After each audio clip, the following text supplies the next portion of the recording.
it doesn't work. I'm hoping everybody can hear me. I've never been accused of being a soft speaker. Okay, well, thank you. When you put something like this on and you put it on the internet, you don't know if you're doing all this work for 5 people or 100. I think we owe Jeff a real thank you for bringing up chairs and bringing up chairs and bringing up chairs. So I don't usually write speeches, but I did today because I have a lot of stuff to cover and it's really important and I didn't want to forget anything, so please bear with me. So good afternoon, everybody. I really appreciate you getting up your Sunday. It's obviously a really nice day out there, first day of sandals. So anyways, welcome to our No Alto Town Hall meeting. Thank you for taking the time to be here, learn more about this project. Your presence matters. It shows that people care, they're paying attention, and they're willing to stand together to understand what may be ahead of us. I also want to begin by thanking everyone who contributed to the donation jar. You have no idea how much we appreciate that, because that's how we're paying for the room and the insurance for everybody to be here today. Your support in covering these costs is really genuinely appreciated. This meeting is a community effort in every sense, and it shows. Before you leave today, please consider picking up a t-shirt, a hat, a sign, or a bumper sticker. Kim's just got out of t-shirts. Every time the No Alto logo is seen, it reaches someone new, someone who may not yet know about this project.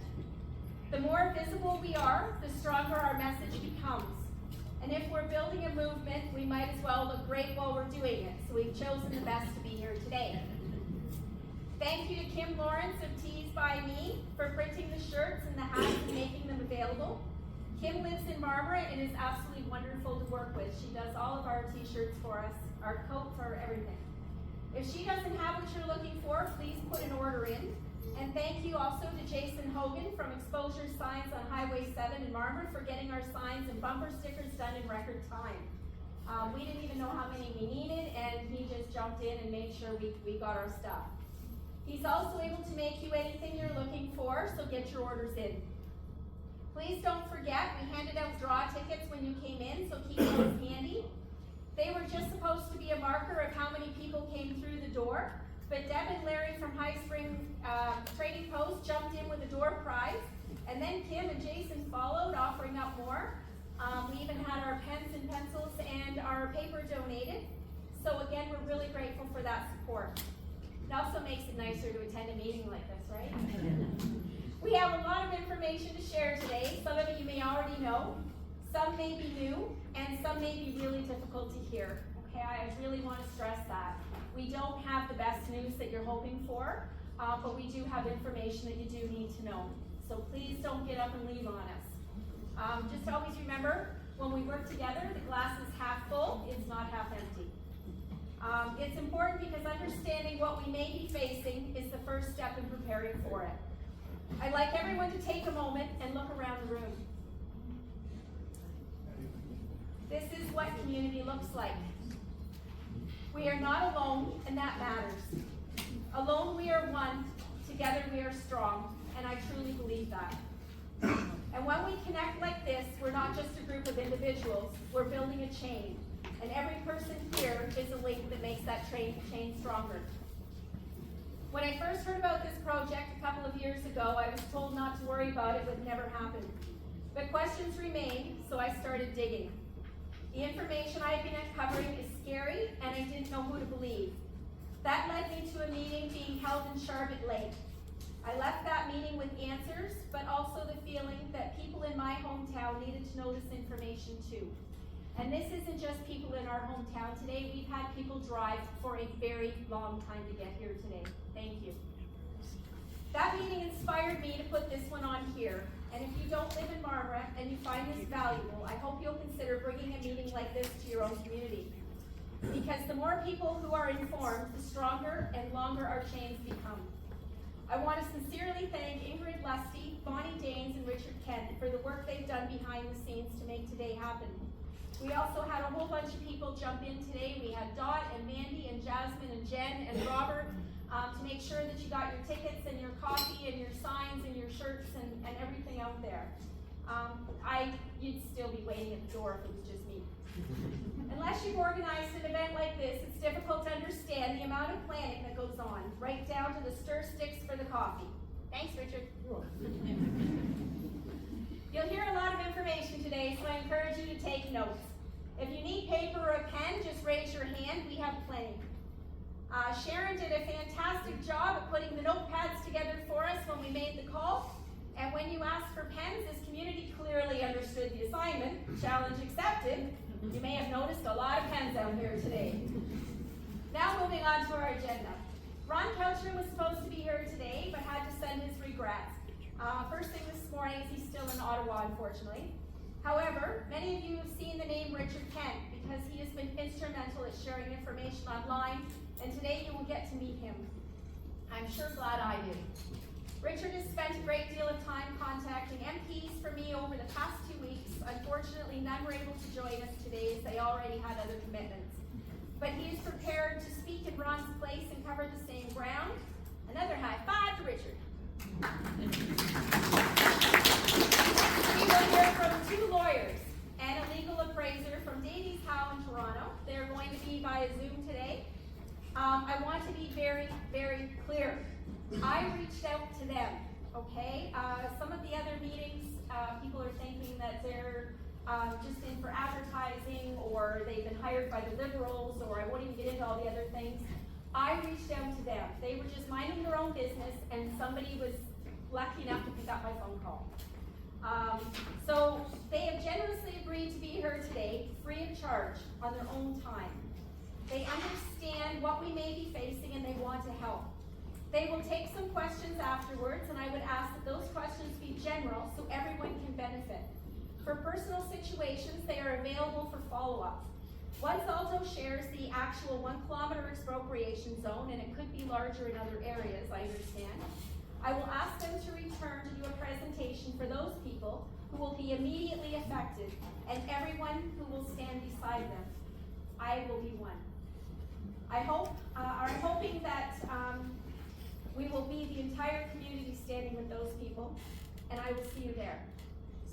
We will then hear from Corey Cosmic. Corey is an environmental professional, founder of the Rural Counties Action Network, and she will provide an important insight into environmental and rural impacts for us.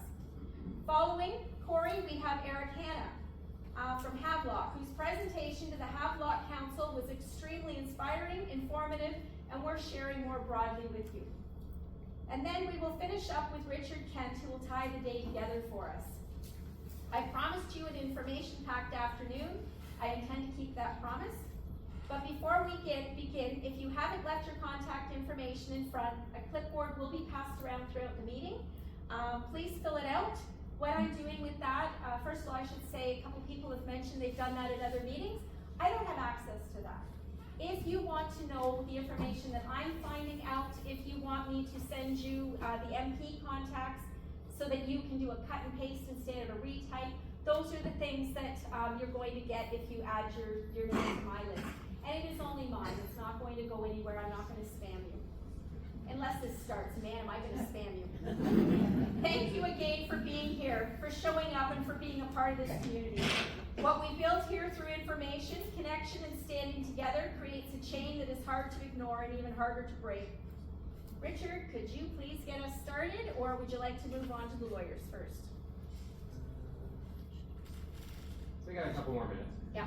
How about we just get a, first of all, big round of applause for Lori for organizing all of this.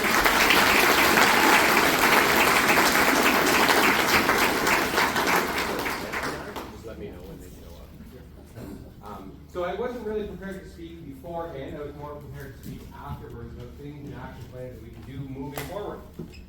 Now we just have a couple more minutes to wait on the lawyers, so I'm just going to go over a couple of things. I spoke to Shelby this morning. I know that Lori went over that. Shelby wishes she could have been here. She had a prior engagement that was booked a long, long time ago kind of thing. But if you are somebody that lives in her riding, she does want to keep getting your emails. Her office goes through them. They love having everybody's personal stories. So she can bring that to Ottawa, and she can use it in our defense and work with us to get this going. Ron, also the same thing. He couldn't make it. He gave me a list of things that he wants me to go over, a couple little action plans, things that we can do going forward, and keeping the ball rolling going from there. Now, I don't know if the lawyers are there yet.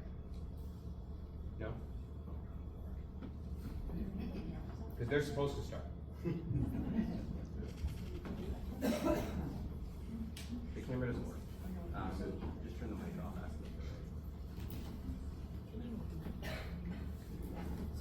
I told them to. 2 o'clock. Okay, so I'll just gap for a couple minutes. So yeah, we have a lot of presentations that are going to go on today. Corey's got a fantastic presentation going on about the environmental aspects, different things that are going to affect each and every single one of us, how it's going to, animal migration, all that stuff. I'll let her do that presentation. Eric's presentation is fantastic about different situations and scenarios that not everybody thinks about on a regular basis in the long-term effects, which is kind of very important for us to think about. Louder, please. I don't know how much louder I can yell, but I'll try. Do you need me? I might need Lori to yell for me. But then that way we can get all the presentations going. Everybody that has questions, we do kindly ask that you try and keep most of them to the end of the presentation. That way, you know, your question might get answered part way through. And then that way you guys can have all your questions answered and ready to go. As for the lawyers, Lori went over it. Let's try and keep the questions generalized. They don't know your property, your property, your property, your property, so they can't answer specific questions in relation to your actual property. They can't give you legal advice on something they haven't been retained to do. Makes sense. So we just try and keep everything there generalized as well. And then afterwards, I'm open to any possible question you could think of. And if I can answer it, I will. If I can't, I'll explain why I can't answer it. Mostly going to be because the information hasn't been released, so there's only so much I can answer. And then that way we can go forward with the action plans of what we can do, of how we can keep this momentum going, creating events, doing all these different things like we are right here, right now. I have a question already. Yeah, can you just give us the names, the last names of everybody again? The lawyer, the name of the lawyer? Do you have that? We don't have the names of lawyers. No, the last names? We don't have the names of the lawyers. Oh, I have the, What's the lawyer group? The legal agency? What I can do actually, because they're all going to pop up on the screen eventually. There's a few of them that talk. And what I can do is I can write down all of that information and then we can announce it afterwards so that everybody can have it, kind of thing. I have this contact sheet. On here is the names of all the MPs, the senators, T's by me, exposure signs, and the legal representatives. It's Davies Howe, Land Development and Advocacy Litigation. And the contact, they are at Adelaide Street in Toronto. So that's on here, and I was going to send this out to everybody who gives me their email, so if you want to contact an MP or a senator, you can just do a copy paste rather than having to write everything in every time. Okay, but it is here if anybody wants it today. And lawyers' names, are they on there too? I don't know which lawyers they are. To touch on that, I will write it down as soon as they pop up on the screen. Okay. Because there is the individual like expropriation lawyer, there is the individual appraisal lawyer, so there is a couple different broken down here. So I'm not sure who these two people are. But there is going to actually be a list of them on here. We'll set it up so that whoever's speaking, you can actually see. They're slowly joining because they're joining into the meeting now.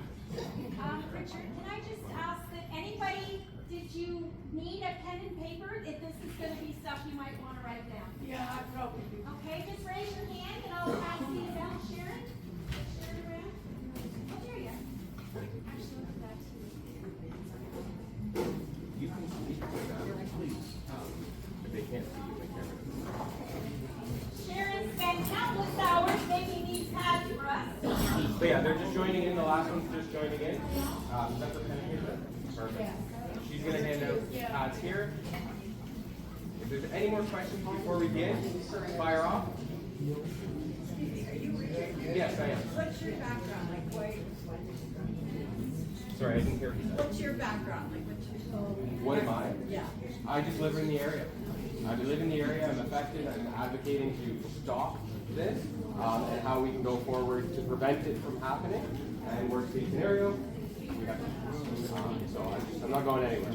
I'm an annoying person in the community at large. I just want to know, is anybody going to go up to Toronto or anything? People go up to Toronto and start petitioning? Yeah, so we've actually been working our way across. We started in Stony Lake. Hold on, I don't think everybody heard the questions. Oh. So the question was, are we planning on going to Toronto and doing any petitions or rallies? Or anything like that? And the answer to that is? Yeah, we're slowly working our way across. We started off in Stony Lake. We came over, we were Arden. Now we're here. There's one being organized in Norwood. And we're slowly just bouncing our way across. When it comes to protests, different things like that, we haven't organized anything along those lines, but we're more so just trying to get people more involved and more understanding of what's actually coming before we start protesting something that, you know, a large percentage of people don't know what this even is. For the longest time, every single day that I went out in public, I would bring it up because I'm annoying. And what would end up happening is I would come across at least one person every single day that had no idea what I was talking about right here in the community. And that's the problem. So that's why we're doing these events all the way across, is to raise more awareness so that people can actually understand what potentially is coming. I'm going to use the word potentially because I'm going to stand in front of this thing. So I'm going to use the word potentially. But we're working our way across, and we are going to hit up, I think Norwood is pretty much next, and we're just going to keep going across. So we will eventually be out Toronto way and all over the place. And by we, that's you. Yeah. So don't wait for somebody to start this meeting because you'll be waiting a long time. If you like what you hear and you want to have a meeting, speak to me. I'll tell you how I did it. You can do your own thing, but don't wait for somebody else because you'll be waiting a long time. There is no route picked. No route picked. No, No. there's no final route. Not that they're saying. Yeah.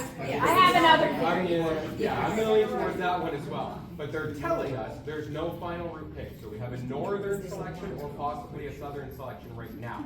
The 1 kilometer is supposed to be released this year. I don't know when. That I can't answer because that's up to them.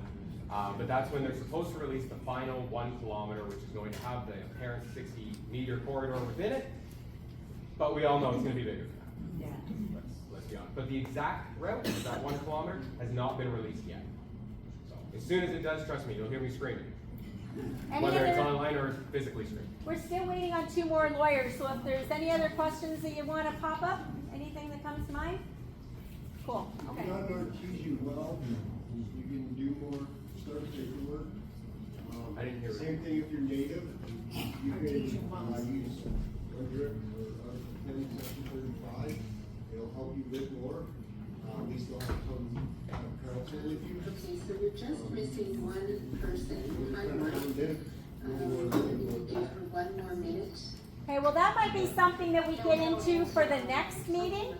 He's just saying some of the different things that we might be looking at on our property to kind of keep them away. Okay? Yeah, after everything, I'm going to go over a bunch of those different scenarios that you can do and things that you can, you know, moving forward. So I didn't 100% hear what you said, but I'd love to talk to you quickly before I do my thing, because I might be able to incorporate it in. Excuse me, they can't hear or see us. We can hear and see them. So I'm just going to introduce, how many people are in this room? Do we know? Sorry, what was that? Sorry, 100 something? They can hear you there. Okay. Okay. So, hi, I'm Lori. I don't know if you can Hi. see me somewhere. Okay. No, and- we cannot. Your camera is off. Okay. It doesn't work, sorry. Sorry. Joy. Anyways, I just want to introduce you to our room. We have approximately, I'm going to guess, 125 people today, and they are so excited to meet you and wait for all the wonderful things you're going to tell them. Oh, okay, that's a lot of pressure, Laura. So if you would like to go ahead, we're all listening. Okay, so thank you very much for inviting us. My name is Ava Kenner. I'm a lawyer with Davies Howe, which is a Toronto-based law firm that does municipal and land use planning, and we have a very significant expropriation practice representing owners all over the province. We were invited here today by Lauren, and thank you very much for inviting us. I just want to preempt the question that we've had a couple of times, which is, who's paying you to be here? Nobody's paying us to be here. We don't represent the government. We are here for 2 reasons. Really, it's a public service, and the second reason is that if this does happen to you, at some point, if the expropriation can't be avoided, you may need us, and at that point, hopefully you'll remember us and you'll call us. In general, before I introduce the team that are here today, in general, I'm going to say that you are not going to be thrilled with what you're going to hear, because people want to stop this expropriation from happening, and there's no legal way to stop the expropriation once the decision has been made to expropriate. The only way is the political route, and I know there are owners all over the province on both corridors who are trying that now. So other than saying that if it does happen to you, there are ways for you to be compensated, which Bob is going to speak about in more detail. And so you're not going to be hung out to dry or just thrown aside, and the law will protect you. So let me introduce you to Bob Miller, is also a lawyer with Davies Howe, and he specializes in municipal land use development and expropriation law. He has a lot of experience. And Simone Stewart, who is the law clerk that coordinated this meeting with Lauren, and who also runs these practices, because they generate an enormous amount of paper, and we are constantly reporting to our clients, and all of that somebody needs to keep track of all of that, and that's mostly Simone. We also have with us today, happily, we have Ward Lansing, who is an appraiser with Robson and Associates. We work with Ward a lot. He is specialized in expropriation. Some point somebody today is going to tell you that an expropriation appraiser is different from a real estate appraiser. He has to understand the act and the way it works, and he has to take into consideration things that a real estate appraiser does not have to take into consideration. So without further ado, how are we going to do this? Because Samantha was going to be our first person. So Bob, do you want to just take it from there? Okay. Sorry, Bob, you're muted. Okay, how am I now? You are no longer muted. We can hear you. Okay. So today we're going to give you a brief overview on how the Federal Expropriation Act works, the changes to it that were made by Bill C15, which came into effect on March 26th of this year, and what these changes may mean for affected landowners. Next slide, please.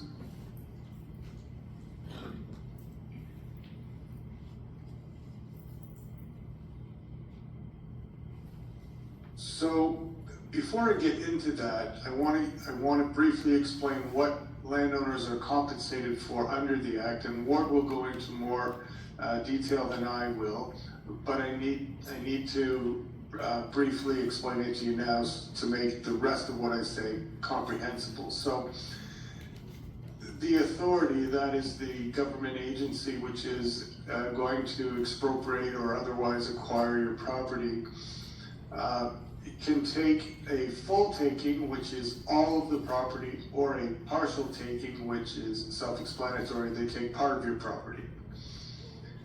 There are also different interests in your property that they can take, either on a full taking basis or a partial taking basis.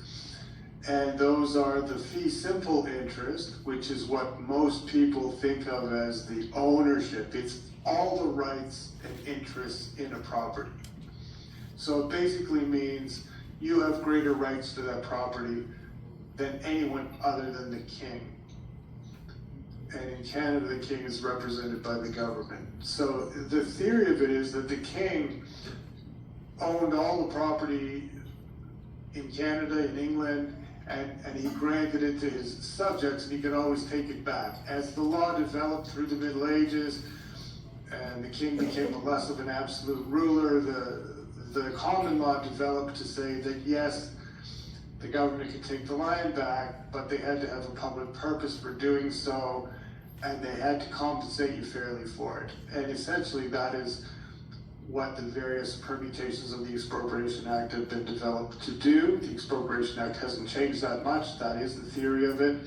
The government can take your property. They have a public purpose, but they must compensate you for it. But they don't need your consent to do it. There are also, other than the fee simple interest, there are temporary interests. There are limited interests. They can either be temporary or permanent. So a temporary interest is an interest like an easement, and think of it as someone grants a right of way across their property, or they grant the right for someone to put a retaining wall and for it to sit on part of their property. They don't sell them the property, but they let them build this thing on their property or do an activity on their property. And they're compensated for that. And so the government can expropriate those things. They can do that on a permanent basis. For instance, if they're going to have an access driveway to their project over your property, they may take that permanently. Or if they're going to put a berm or a noise wall, normally they put that on their property, but they could, if they wanted, expropriate a permanent easement on your property to locate that structure. They could have a temporary easement for a construction staging yard. They put their machinery and the materials they need to construct the project on your property for a certain amount of time, and they pay you for that, and essentially it's worked out, and Ward can go into this in more detail than me. It's essentially they rent that property from you. Again, no consent necessary though. So, what are you compensated for? You're compensated for the value of the interest that they expropriate. So if they take a fee simple interest, you're expropriated for that. If they take a partial fee simple interest, you're compensated for that. If they take, in addition to a partial fee simple interest, a temporary limited interest or a permanent limited interest, you are paid for all of those things. You're paid for everything they take from you. In addition, if it's a partial taking, you're paid for any damages to the remaining property. So, for instance, if they put a railway track through the middle of your property, and you've got property on one side of the track and property on the south side, the north side, and the south side, you can't get to the north side anymore. That property is essentially landlocked. You're compensated for the decrease in value to that. The other way property can be decreased in value is if you're left with a property that has an unusual shape and is not as developable or usable for its function as it was before the expropriation, you get paid for the reduction in value from that occurrence. If the part of your property that is expropriated contains your residence, you can get disturbance damages such as your moving and relocation costs. Or if it's your business, you get your economic losses where applicable. In all cases, the theory of the act is that you're to be made whole, and this whole process isn't to cost you any money out of your pocket. So you're paid for your reasonable legal appraisal and other expert fees related to the calculation or determination of the compensation for the interests that are taken from you. So the fact that it says your reasonable fees is they don't let you charge, claim crazy fees. They get to challenge them, but we've got to, as a law firm and Ward's appraisal firm, we have excellent records that, the fees that we charge are always 95% of the time found to be reasonable and you don't have a problem collecting or getting those back. But those are given back to you at the end of the process. And then depending on when certain payments are made through the process, you collect interest on the amount that remains outstanding. Next slide, please. So this slide sets out the expropriation process, and I'm not going to go through all 12 of those steps. You'll notice that there are a few that are highlighted in yellow. These are the ones that were changed by Bill C15, so I will talk about them. But it's a process that leads from the initial sort of contact of the owner by the authority, and then the initiation of the formal process all the way perhaps to a court case unless it settles earlier. So normally the federal government in this case would come by, they would contact you, either send someone out to knock on your door, or they would contact you by email and indicate they were willing or wanting to acquire your property. And you know, they may even say this is what we're willing to pay for it. And they would try to get it amicably. And they had to do that before they could expropriate you. Bill C15 changed that, and now as of the end of March, they don't have to do that. They can go right to the expropriation process.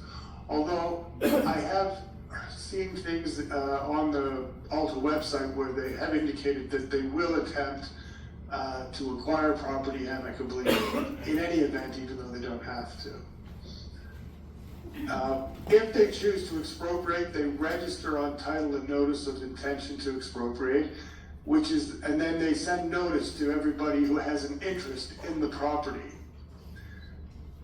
And that triggers a 30-day objection period.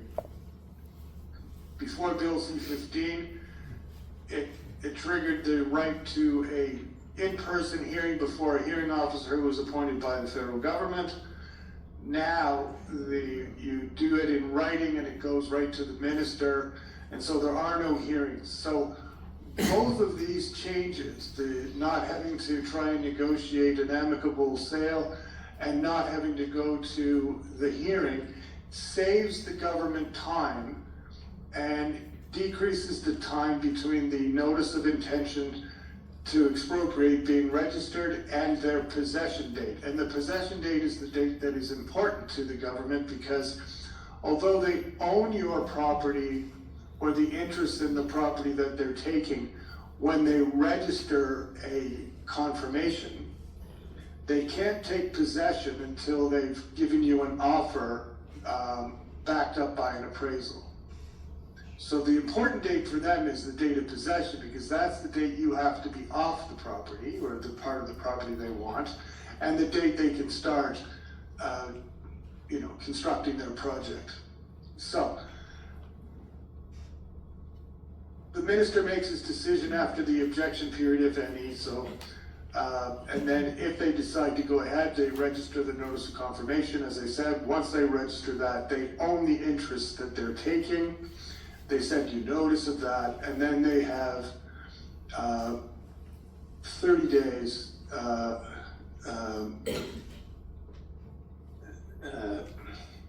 They've got 90 days before they can possess the property. So they have to send you the appraisal and the offer within 30 days, but they can't take possession until 90 days.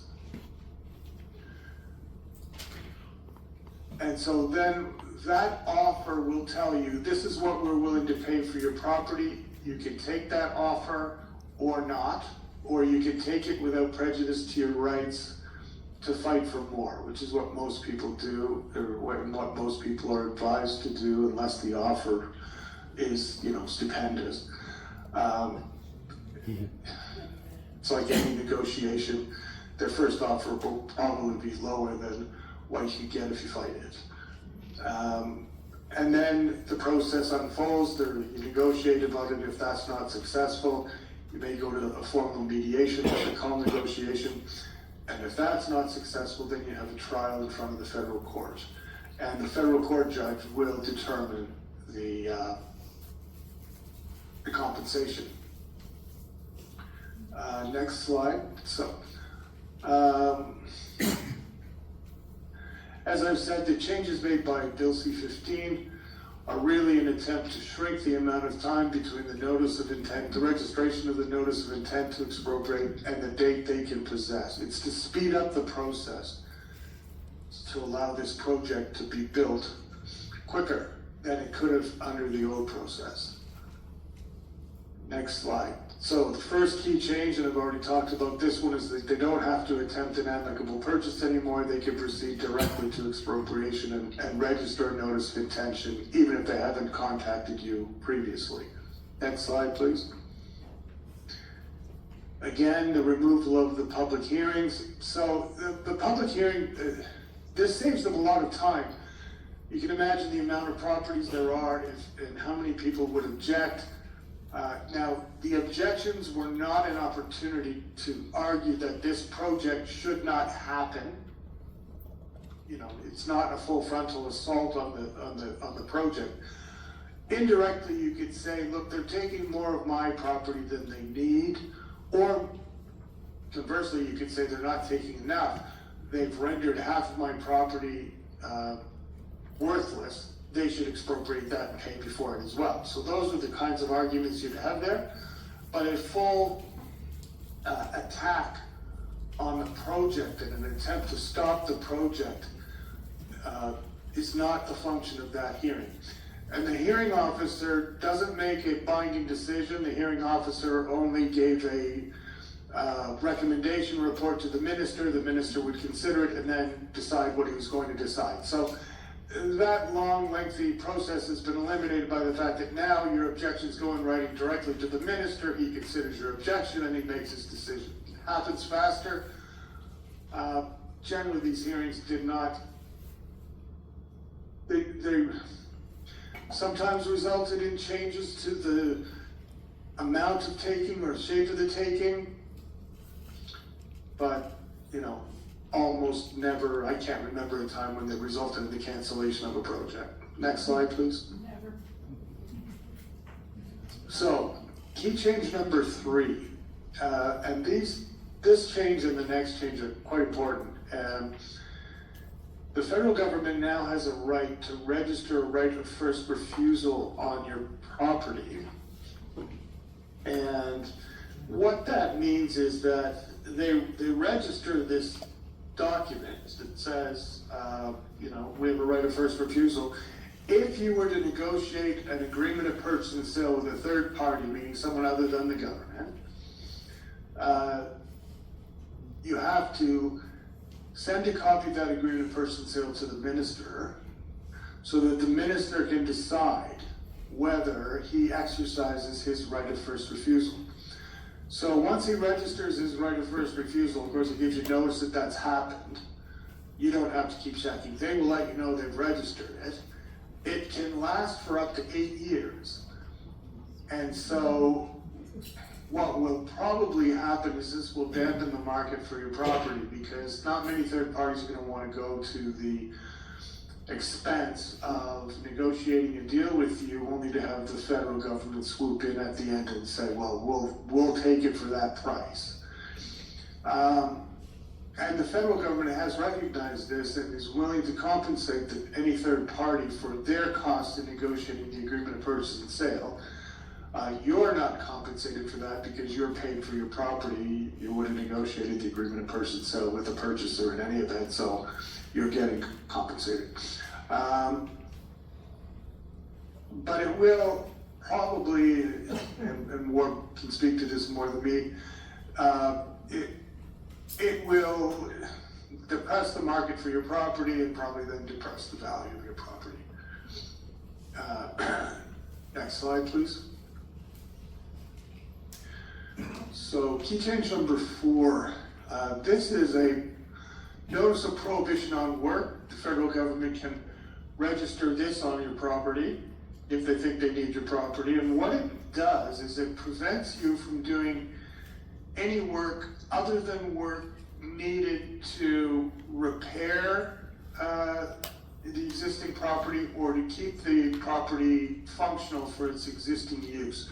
So it prevents you from improving or increasing the value of your property so as to make it more expensive for the federal government to purchase. And so that is an infringement on your rights. But since March, they can do that. Next slide, please. And I will send it over to you, Ward. Thank you, Robert. Yes, my name is Ward Lansing. I'm a real estate appraiser from Robson Associates. We are a group of appraisers in the GTA, and our primary focus is assisting property owners going through an expropriation process, and we work a lot, as Ava said, with Davies Howe, and we work as a team because you obviously have a litigation component to this process, and then you also have a compensation element to this process, and we help obviously backfill on the compensation elements. And so, as Robert said, this is an appraiser's role once the process comes to your property. And so, as Ava said at the opener, this isn't about the change to the project itself, but if the project is going forward and things are happening and the Alto representatives are out to look to acquire interest in your property, the first role of the appraiser starts with those that work for Alto. That appraiser will review all the property requirements and provide an independent opinion of market value associated with their understanding of what has been taken from the property. And as Robert said, the taking from the property may involve the entirety of the property, a portion of the property, a specific interest in the property, a temporary use of the property, etc., etc. There's a lot of things that can be considered within what is actually taken. Then a appraiser like myself is more in response. So now that the government has provided their offer, it is received by yourself. You then look to have representation like Davies Howe and myself, and then we obviously look to review that offer. That's the first role that we have here, is to review the appraisal and the resulting offer that has been provided to ensure that it reflects all compensable heads of claim. And that's the interesting part about our experience and Davies Howe experience, is that the compensation has a long point of view to it. That's a monster idea. And as Robert said, there are now changes within Bill C15 that may start to impact the property value today. Notwithstanding, they may not actually formally expropriate you until into a few years from now. But you're in this shadow period. And so the claim may obviously represent specific concerns at the effective date of when they have registered their expropriation plan and their interest, but there may be a variety of different compensable heads of claim before and even after the project has been acquired for. So that's our main role once you receive the offer from Alto representatives. And then obviously our role is to then provide expert reports, to provide our own market evidence. We have a whole toolbox of appropriate methodologies, because Ava said, we're a team that works throughout Ontario representing property owners through the process of expropriation at a variety of different circumstances. And so those appropriate methodologies are wide and varied, but we have a toolbox that makes sure that we get to those. And then we look to address concerns, whether we ignore the scheme or we impose upon the scheme. And there's nuances within the legislation that make sure that we understand what is and what isn't compensable. Again, through the process of us working with Ava and the team, there may be a compensable element, but maybe there's a legal challenge. And so we work to make sure that we address those. And then as the process goes on, we as appraisers then advise you and your counsel on negotiation strategy, and then perhaps ultimate litigation strategy. We review the valuation risks, the ranges of compensation, and also the strength of competing appraisal positions, because there are nuances, and an appraisal is an opinion, and therefore there is obviously going to be differences of opinion on what is and isn't compensable. And so then we will take you through that. We always like to suggest that we have two roles here. We're obviously here as experienced appraisers, but we're also here as educators to ensure that you folks have the knowledge to be brought up to a level of understanding that when this occurs, you understand your rights, the process, and here with obviously the risks to that, etc.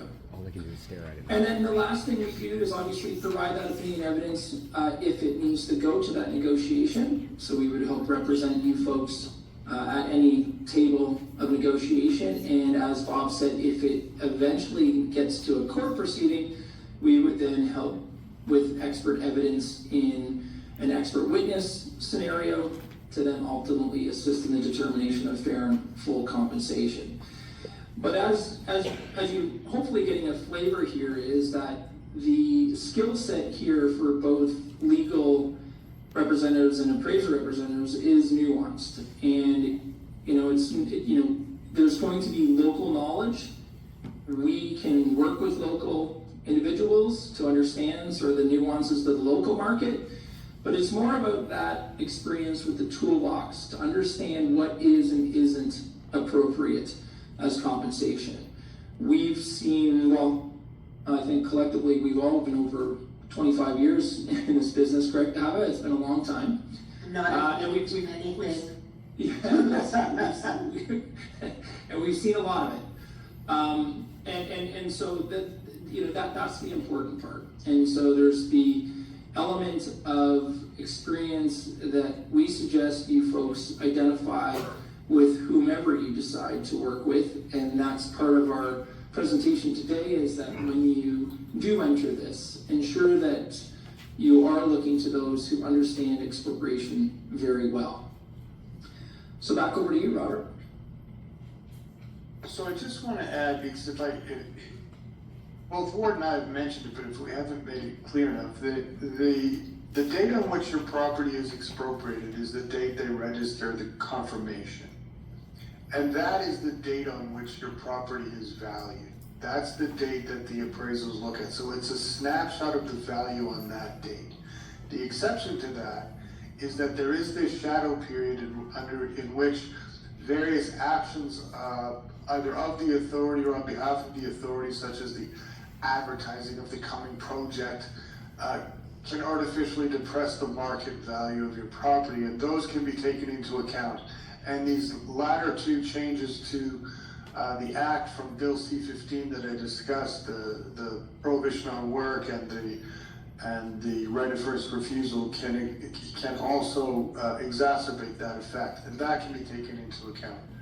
What is more difficult, and we get questions sometimes about this, are things that are post-expropriation date. Like what happens if 3 months after I'm expropriated, the war in Iran ends and the economy is perfect and values go through the roof? Unfortunately, in general, that wouldn't help you at all. That, it's the date, the valuation date, the date the confirmation is registered, that is the important date. We can try to take account of certain post expropriation events if they were known to the public and the market, knew they were coming, and would have taken notice of them in any event in determining what they would have paid for your property. It's all about the information in the market on the confirmation date, or the valuation date, which is more accurate probably. And that is what the valuation is based on. That's very important, Robert. And you're right, where we have to focus our lens in on a specific date as and when the government registers their interest. That said, there is this umbrella before, and then the other unique part about that effective date is we also then impose upon the property the impacts that the project has had. So Robert has given that example where the line might be going through the middle of a property and you're left with the landlocked portion on the north side of the corridor and the remnant on the south side. But you also have circumstances where you may have your house now being adjacent to the corridor. And so the marketability may change, the noise impacts, the perception of impact is different. And those sometimes have a little bit of a prospective nature to them, right, Robert? And the fact that we are now looking at the market at the effective date, but the market participants that we're there to consider are looking to say, well, what's this project today? What could it be tomorrow? And what even further could it be in 10 years from now? And this project's a little bit different, but we do look at that in context to certain phasings of projects. When government comes, they may say, well, this is phase one. Well, if you're going to be expropriated, we need to see phase one, phase two, phase three, all of that in perspective at that effective date. So it's like I said, there's this, I don't want to say that, but there's like this nuance to it. And I think that nuance starts at the effective date, and we try to analyze the market perception of the impact there in the future, and then collect the impact from the past leading up to that date. And that's what's unique, Robert and Eva and Simone, is that this Bill C15, this first right of refusal, is new. We don't really generally see that with authorities. And we also don't see this prohibition to work. That's also a very unique aspect to this project. But we're going to suggest that the market's already responding. And so if you're correct. Right, like that is. In other words, it's already impressed the state of the value of your house, and it has to be factored out of any valuation. 100% correct. Yeah. I just want to say one thing before we continue. I know that probably people have some questions. I think all of this is sort of very worrying, if not terrifying. From many perspectives, I hope this never happens to any of you, but it likely will happen to some of you, whatever corridor it's on. But what we're telling you now are very general principles.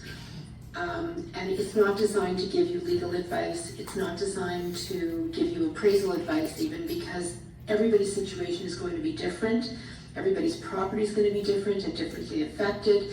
So the thing that you have to remember is that when I say you aren't going to be hung out to dry, you have a recourse, you have the right to be made whole. I'm not going to promise that that's a perfect system, but that is what we aim for, to make the owner whole. And so if it does happen to you, know that you are not without some power in the process.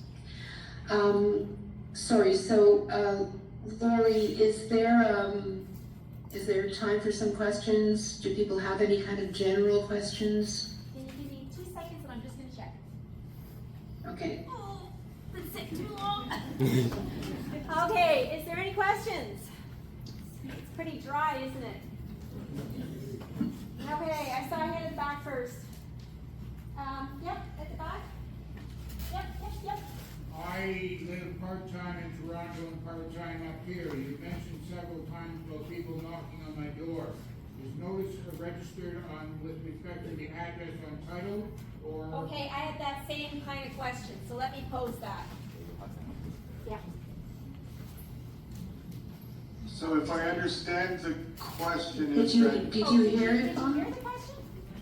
I think the gentleman said he lives sometime in Toronto and sometimes in Marmora, and he said if people are knocking on my door, I might not be there. So if they're going to register notices on my property, are they going to give me notice? They will send it to your mailing address though. So if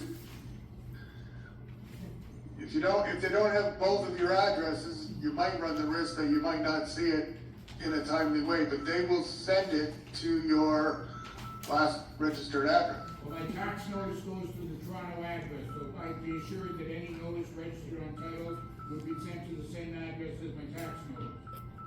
Tax notice address. They would use the tax notice address, is that correct?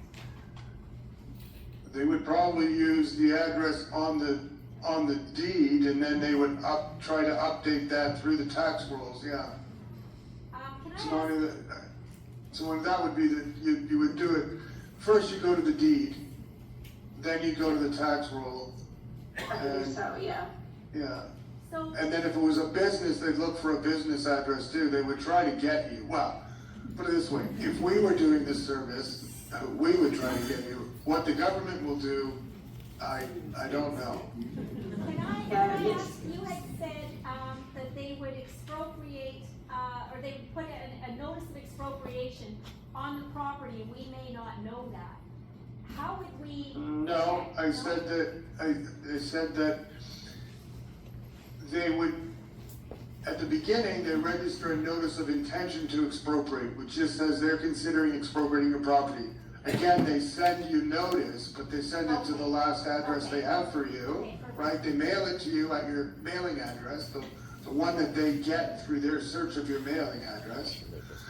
And then when they register, if they expropriate, they register a notice of confirmation, which means we've expropriated you. And then they register that on title, and then they send you notice that they have done that to your your last mailing address that they have. Okay, thank you. Hey, just a sec, there was Let's a. do that question, his Oh, answer there, okay, sorry. yeah. So when I watched the presentation between Alto and the government, they specifically said that they would not be mailing, that they would be using email addresses. How do they know people have email addresses attached to their deeds or tax rolls or businesses? They said that they would not be sending mail, that they would be doing it by email. Well, if they've given themselves permission to do that, and I will look in the act to see if that's the case, then they can send it by email. But you're right. What do they do if someone doesn't have an email address? They will notice that they can't find one for the interest holder, and they'll probably default to a mailing address. But it sounds like they're going to use a mailing address as a default, again, to save time and money. Money. Follow the money. Just like, so there was somebody in the middle here I saw put up their hand second. Yes. Very good to hear you. Thank you. My question is about taxes, property taxes. If it is deemed by year end that my property is going to be in the corridor, I'm now put in a position where I can't make any improvements on my property. I can't really make any adjustments because it's going to be expropriated. Am I still liable to pay property taxes from that point on? So in general, we don't give tax advice. We suggest that you contact a tax lawyer about these things. But the general answer is that you're responsible for the property taxes until the date of possession. Okay.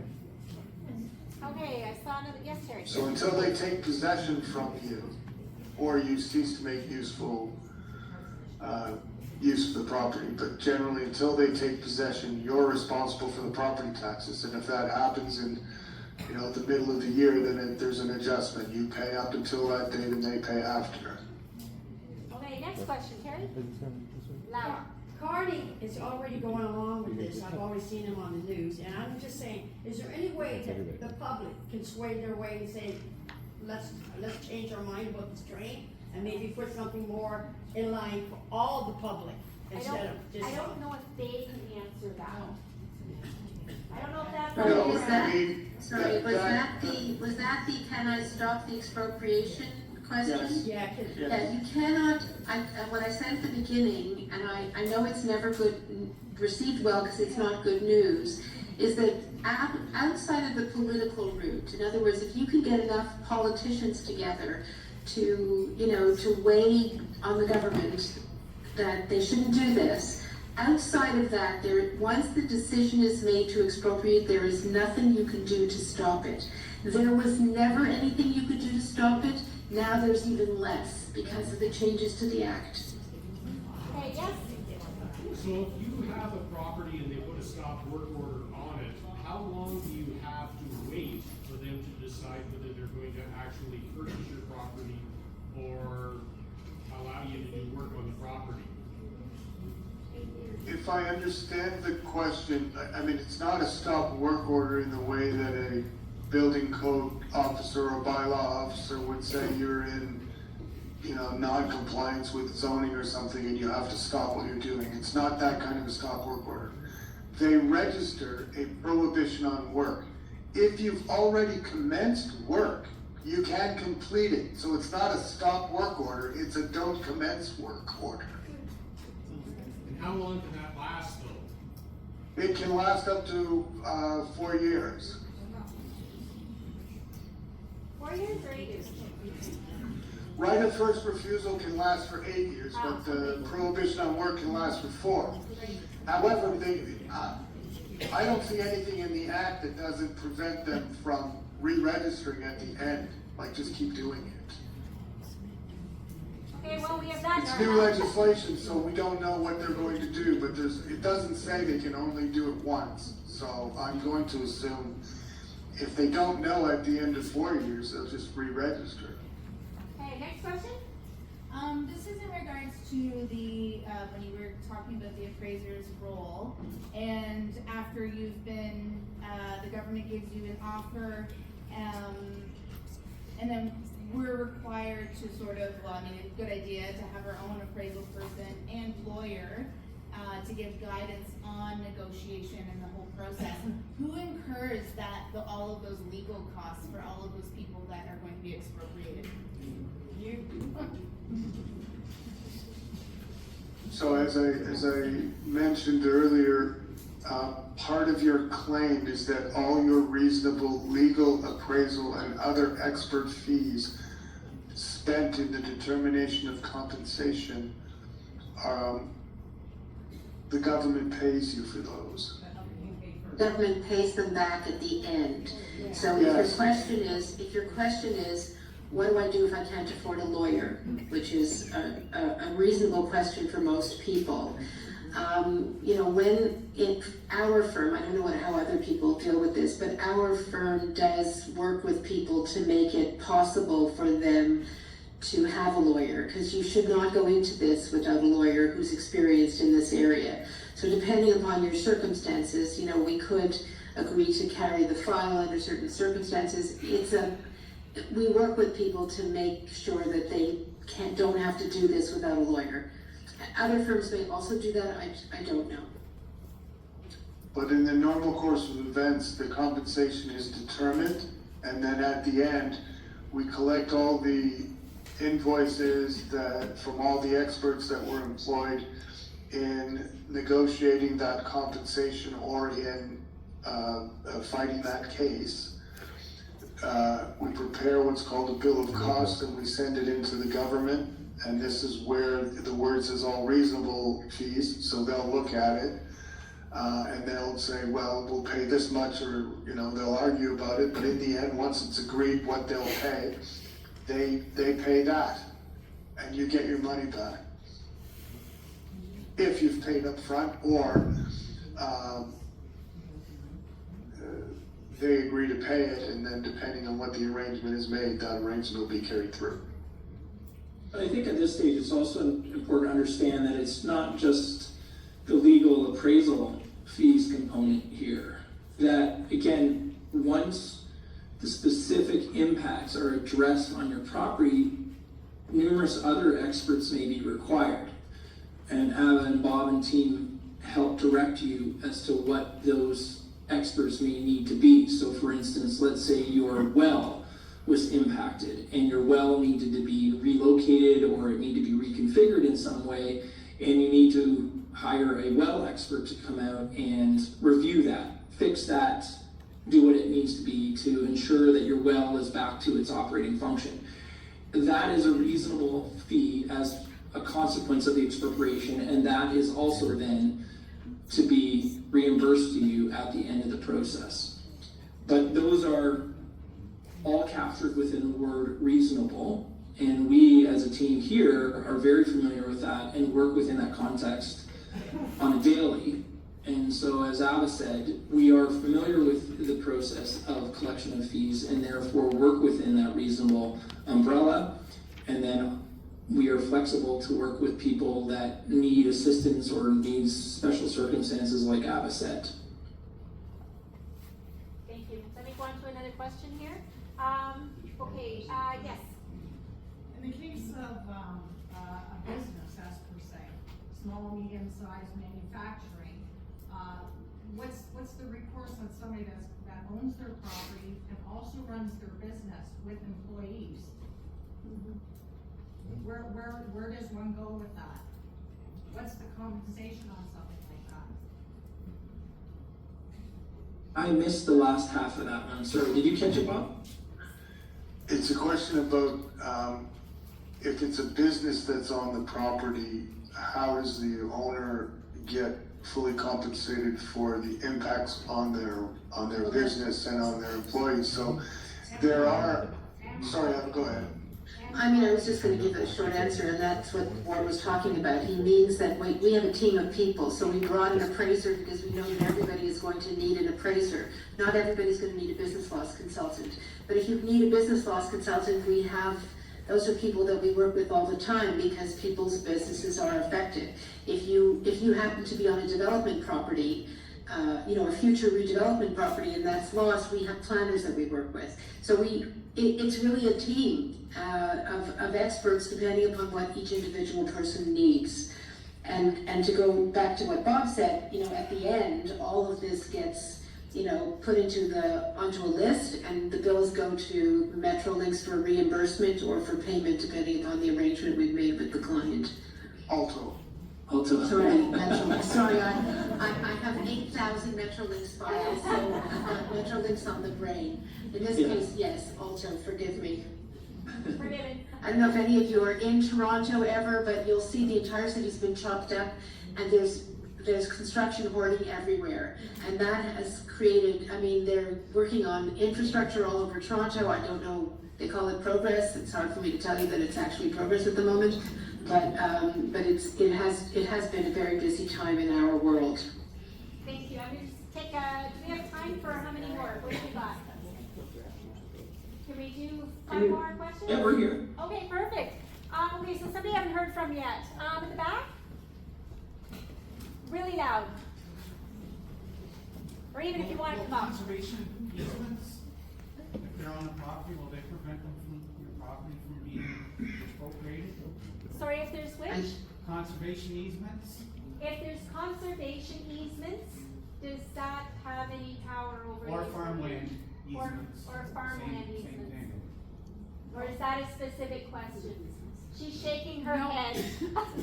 She's shaking her head no.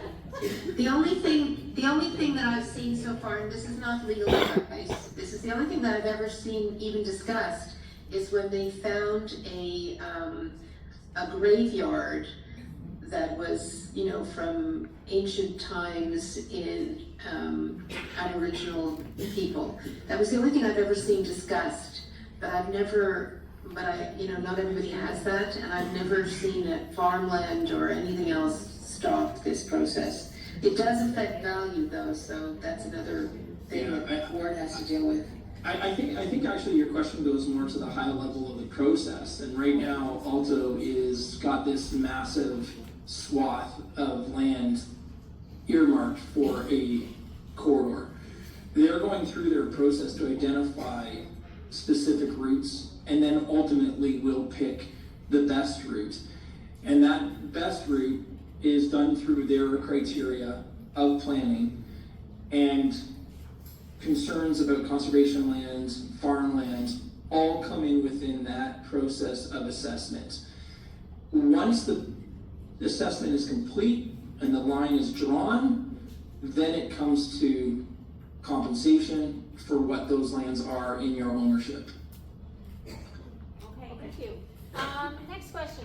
Okay, I just need this cleared. So once they've expropriated my property, do they pay right then and there so I can buy at that current market value? Or do I get sucked in and them paying at lower market value and me having to look for property once they decide to pay me? Allow me to just speak to how you get the idea of getting sucked into value. So appraisal is an opinion. Their appraiser, in my experience of doing this for now decades, their appraiser is generally going to be lower in value than the value that we get from our appraiser. That's because it's an opinion, and there's no such thing as a wrong opinion. And what we spend a lot of our time doing is negotiating amounts between those two opinions so that the person ends up with we consider to be a reasonable negotiated settlement. So when Bob talked about a hearing, very, very few of these files actually go to a hearing, mostly because it's opinions. It mostly gets negotiated because you don't want to have a third-party hearing officer, or in this case a judge, making a decision as to which opinion he likes better or she likes better. So they are negotiated. But Bob can talk to you about when you get your payment and that process. So when do you get your payment? Okay, so when they give you the offer, you can generally take the amount they've offered you without prejudice to your rights to fight for more, and then you can use what they've offered you to fund your fight, or whatever you want to do with it. But then the fight is about the overage or the delta of compensation. So, for instance, if they offered you $1 million, but you thought they should give you $2 million, you can take their $1 million without prejudice to fight for the extra $1 million. I'm just making these numbers up, but. But I also think, but I think it's an important element. You had mentioned value, but we as a team concentrate on compensation, which is multiple heads of claim. And so the appraiser working for Alto may only provide a sliver of what true compensation should be. And that's not to say their value is wrong, but maybe they didn't know other aspects of damage. They don't know your property as well as an appraiser like working for you, like myself, would get to know your property. They may have a huge mandate to make assumptions that, all farmland in this neighborhood is this rate, all residential values in this neighborhood are that rate. That's what our assumption is. That's the brush we're going to provide within the offer stage. And then the ball gets into your court, and then we get involved, or a team like us gets involved to then respond. And that's when compensation can be differentiated, right? And we've got lots of examples of that where the first offer is hinged on a perspective that is not truly reflective of all of the compensation that is required in the attempt of the process to make you whole. And Abba said that very well, which is obviously this process is upsetting, but it is hopefully there to make sure that you are not at loss as a result of the project. Right. Okay, That fellow over there has had his hand up forever. I'm sorry, I don't know. Where's the phone? On your left. Oh, I'm sorry, I thought you were videoing. I apologize. Add on to her question, first off, Okay, you're gonna have to come up, I can't hear add you. on to her question, if you had your place up for sale already, does that make a difference? Did you have to pay the price that you're asking already? If your place is up for sale already, would that affect their appraisal?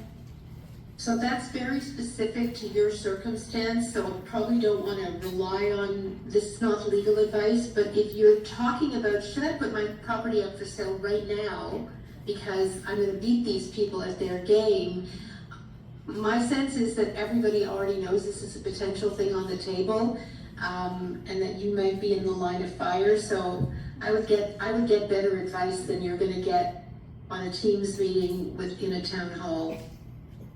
My actual question was, what about a claim for injurious affection? I didn't catch that.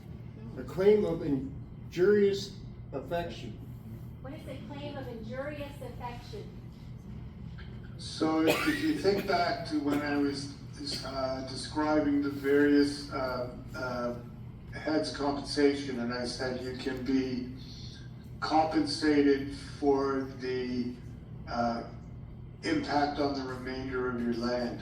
That is injurious affection. So if part of your land is taken and the rest of your land, so if say before your land was taken, your land was worth $1,000 an acre, and then they take part of your land, and you know, again, they pay you the $1,000 an acre for the part they've taken, but the remainder, because of the strange shape or some other impact, is now only worth 800 an acre.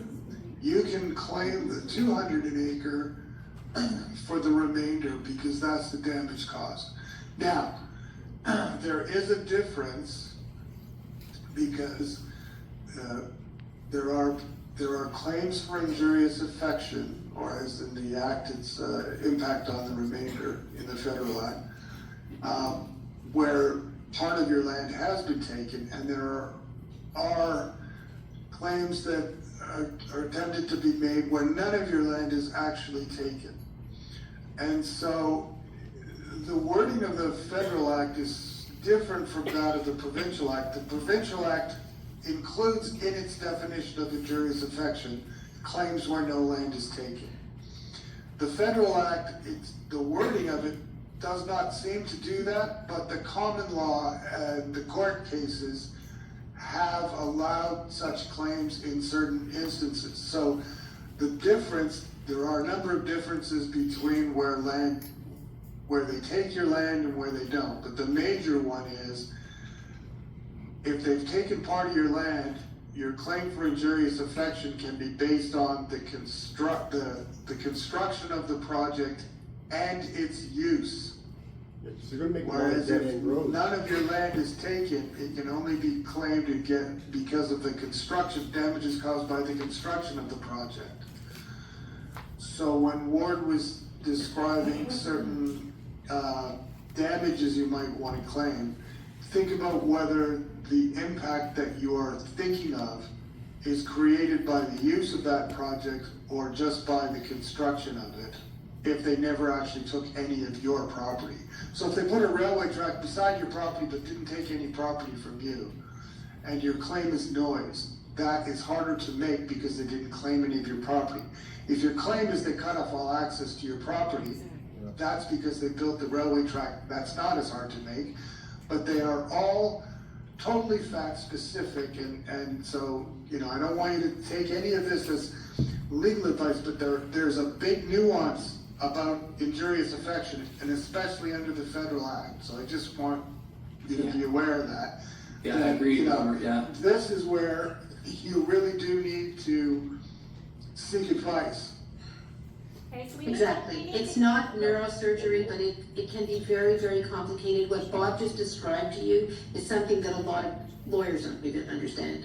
So you need help getting through this system. Okay, so we need Whether to it's keep us or somebody else. our questions really generic and not specific. Yes, Terry?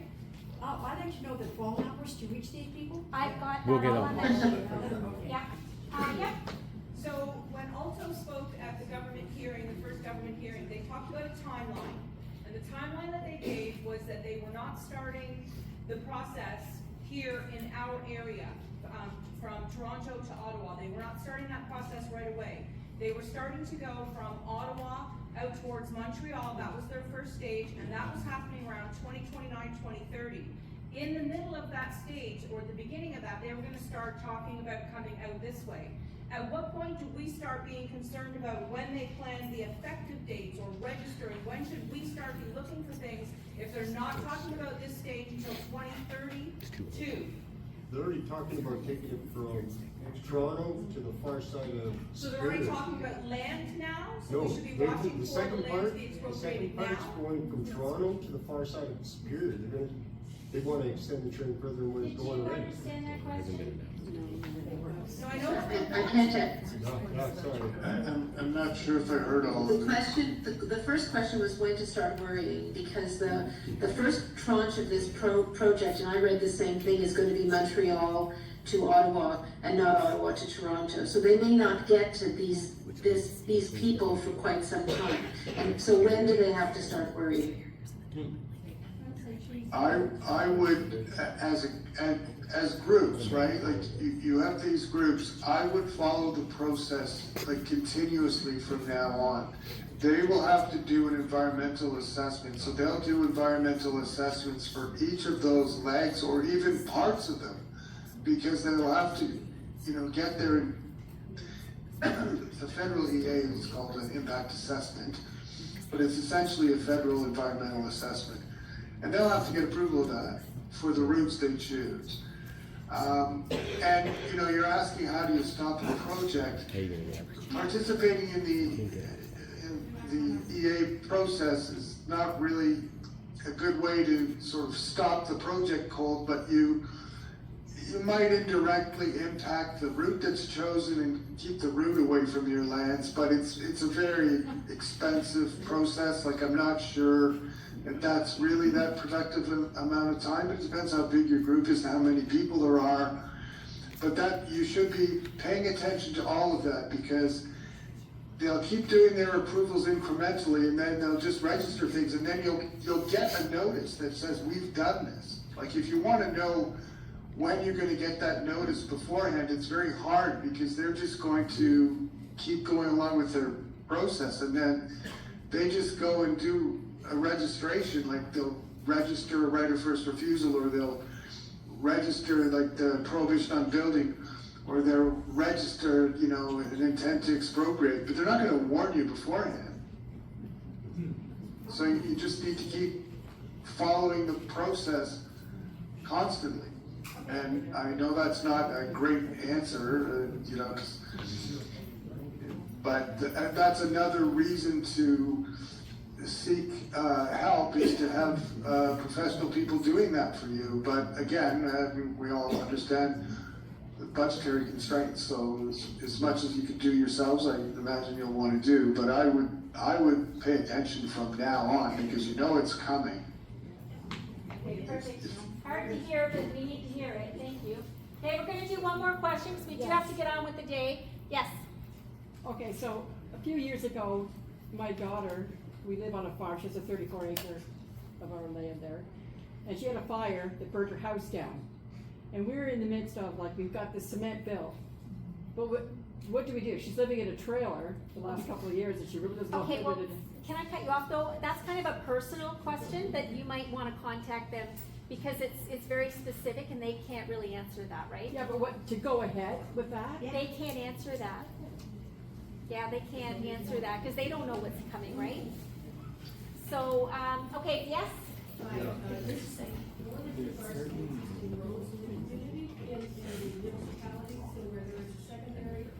Or a highway or a county. When the line crosses that, where does the expropriation go to? Does it go to the municipality, and then the municipality will follow along with the lawyers, et cetera, for the whole property assessment? Did you hear that? I had a hard time. The roads. I believe the question was, if the authority, being the federal government, expropriates a road, who actually does the expropriation? Does the local, does the owner of the road do it? In fact, the owner of the road is the person being expropriated by the federal government. So if it's the roads. And whether they'll actually make them expropriated or not, or whether they just upload it or do some kind of land swap or whatever, I don't know. But just in general, the federal government is superior to the other level, so they'll just expropriate the land owned by the other level, whether it's your municipality, whether it's the province, if there's a regional government, the county, they'll expropriate from that government, and then they will compensate that government. Because this is high-speed rail, there are no level crossings. So whether that means they'll build underpasses or overpasses, I don't know, but if they do, there will be significant takings from lands adjacent to the roads to build that plant. And if not, there will be significant impacts from the interruption of the traffic flow that used to occur on the road that's now been severed by the expropriation, unless they build an alternative access. So there are all sorts of impacts that can flow from that. But the original question, who gets expropriated? The owner of the road. It's the owner of the road's a landowner like anybody else. So it could be the province, if it's a highway, or it could be the municipality, or if it's a county road, or a secondary road that's owned by a municipality. so then they'll be getting the expropriation notice, and they will need to fight it. If they fight it. If they fight it. You don't actually generally see two authorities fighting. It does happen, but it's not, it's inappropriate, so usually they deal with each other in a way that allows everybody to get what they need. That's fair. Yeah, and it's highly unlikely that they will sever at least a 400 series highway, and even a King's Highway like the 7. I don't think they're going to, sever that between, Marmora and, Ottawa. Like, I don't see them cutting that highway in half. Okay, well, thank you so much. I'm going to shut it off here. You guys have given us an enormous amount of your time. And I know you can't see us, but we're extremely grateful for your time today. And I will be handing out your information. I think it's really important. Everybody has the right to choose whatever legal representation they want. My suggestion is if we are all at least, using the same one or two, we're not going to have appraisers giving different numbers and making it a little harder for them all to work. So if we all sort of stay on the same board, then they have all the information about the area, they have all the information about us, and it just makes it a little easier for everybody. But that said, I am getting no commission. I just met these people through, hello, my name is, but I do have their contact information. At the end of the day, you choose whoever you want, okay? But they've just graciously given us their time so that we now have some questions to ask later. Thank you. Okay?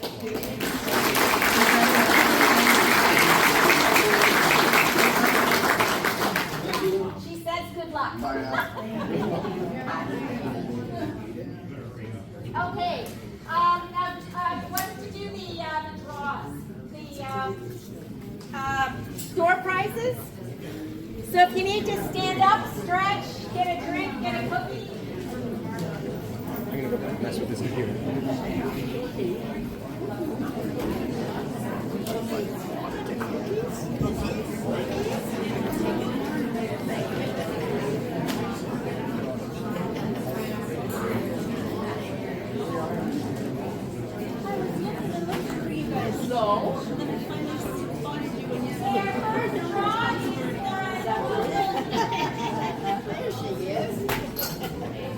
Is that Ruth?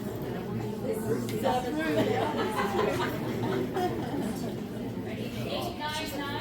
899-871. Yeah.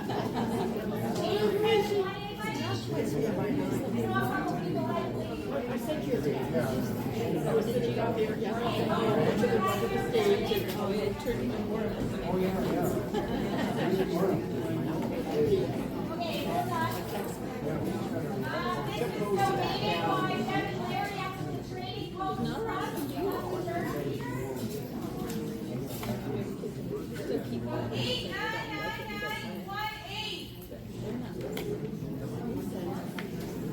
Where is everybody? Sitting there.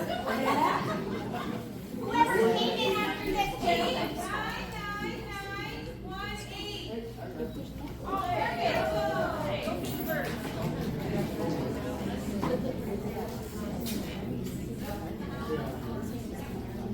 Next up, again, 1014 by me. Go on,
Yeah,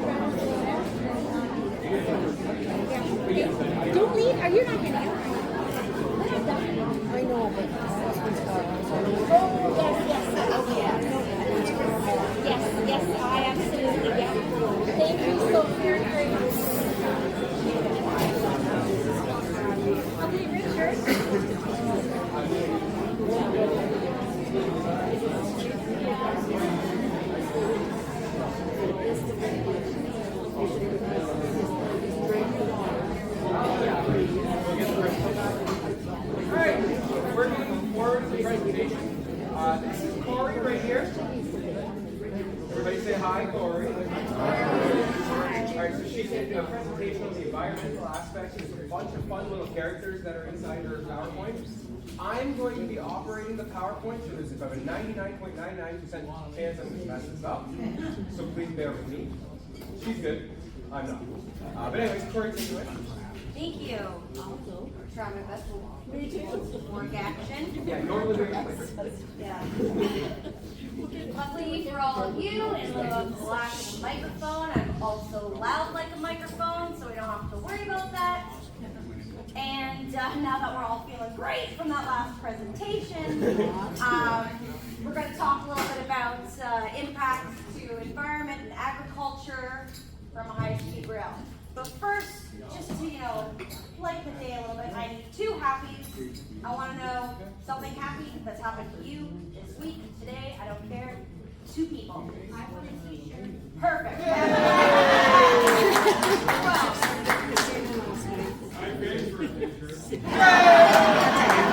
Perfect. Just a reminder to not let this project take away your joy now. We're still happy, we still have today, so don't let it take that too. Because these presentations can feel pretty heavy, but like, everyone is saying, we're not there yet. So please don't let this steal your joy and steal your happiness every day until this does or doesn't happen. Just a little reminder. Now I'm just going to talk about who I am. Next slide, please. So this is our, I guess I'll talk about myself in a second. So this is our table of contents. I'm going to go over just a little bit about who I am, why I'm even here. Talk about what ecosystems are, what habitats are, what populations and connectivity means for a landscape, what fragmentation of habitat means. We're going to talk about the importance of soil health, talk a little bit about groundwater and what contamination risk can look like, what development in the environment can look like. We're going to talk about what agriculture is. I'm sure we know what it is, but we're also going to talk about the impacts from the potential high-speed rail, followed by just kind of discussing where we are at in place and time, and next steps. So next slide, please. So, hello. My name is Corey Cosmic, and I'm a biologist and ecologist. I'm an environmental professional, and I specialize in the fields of conservation and sustainable development informing land use decision making.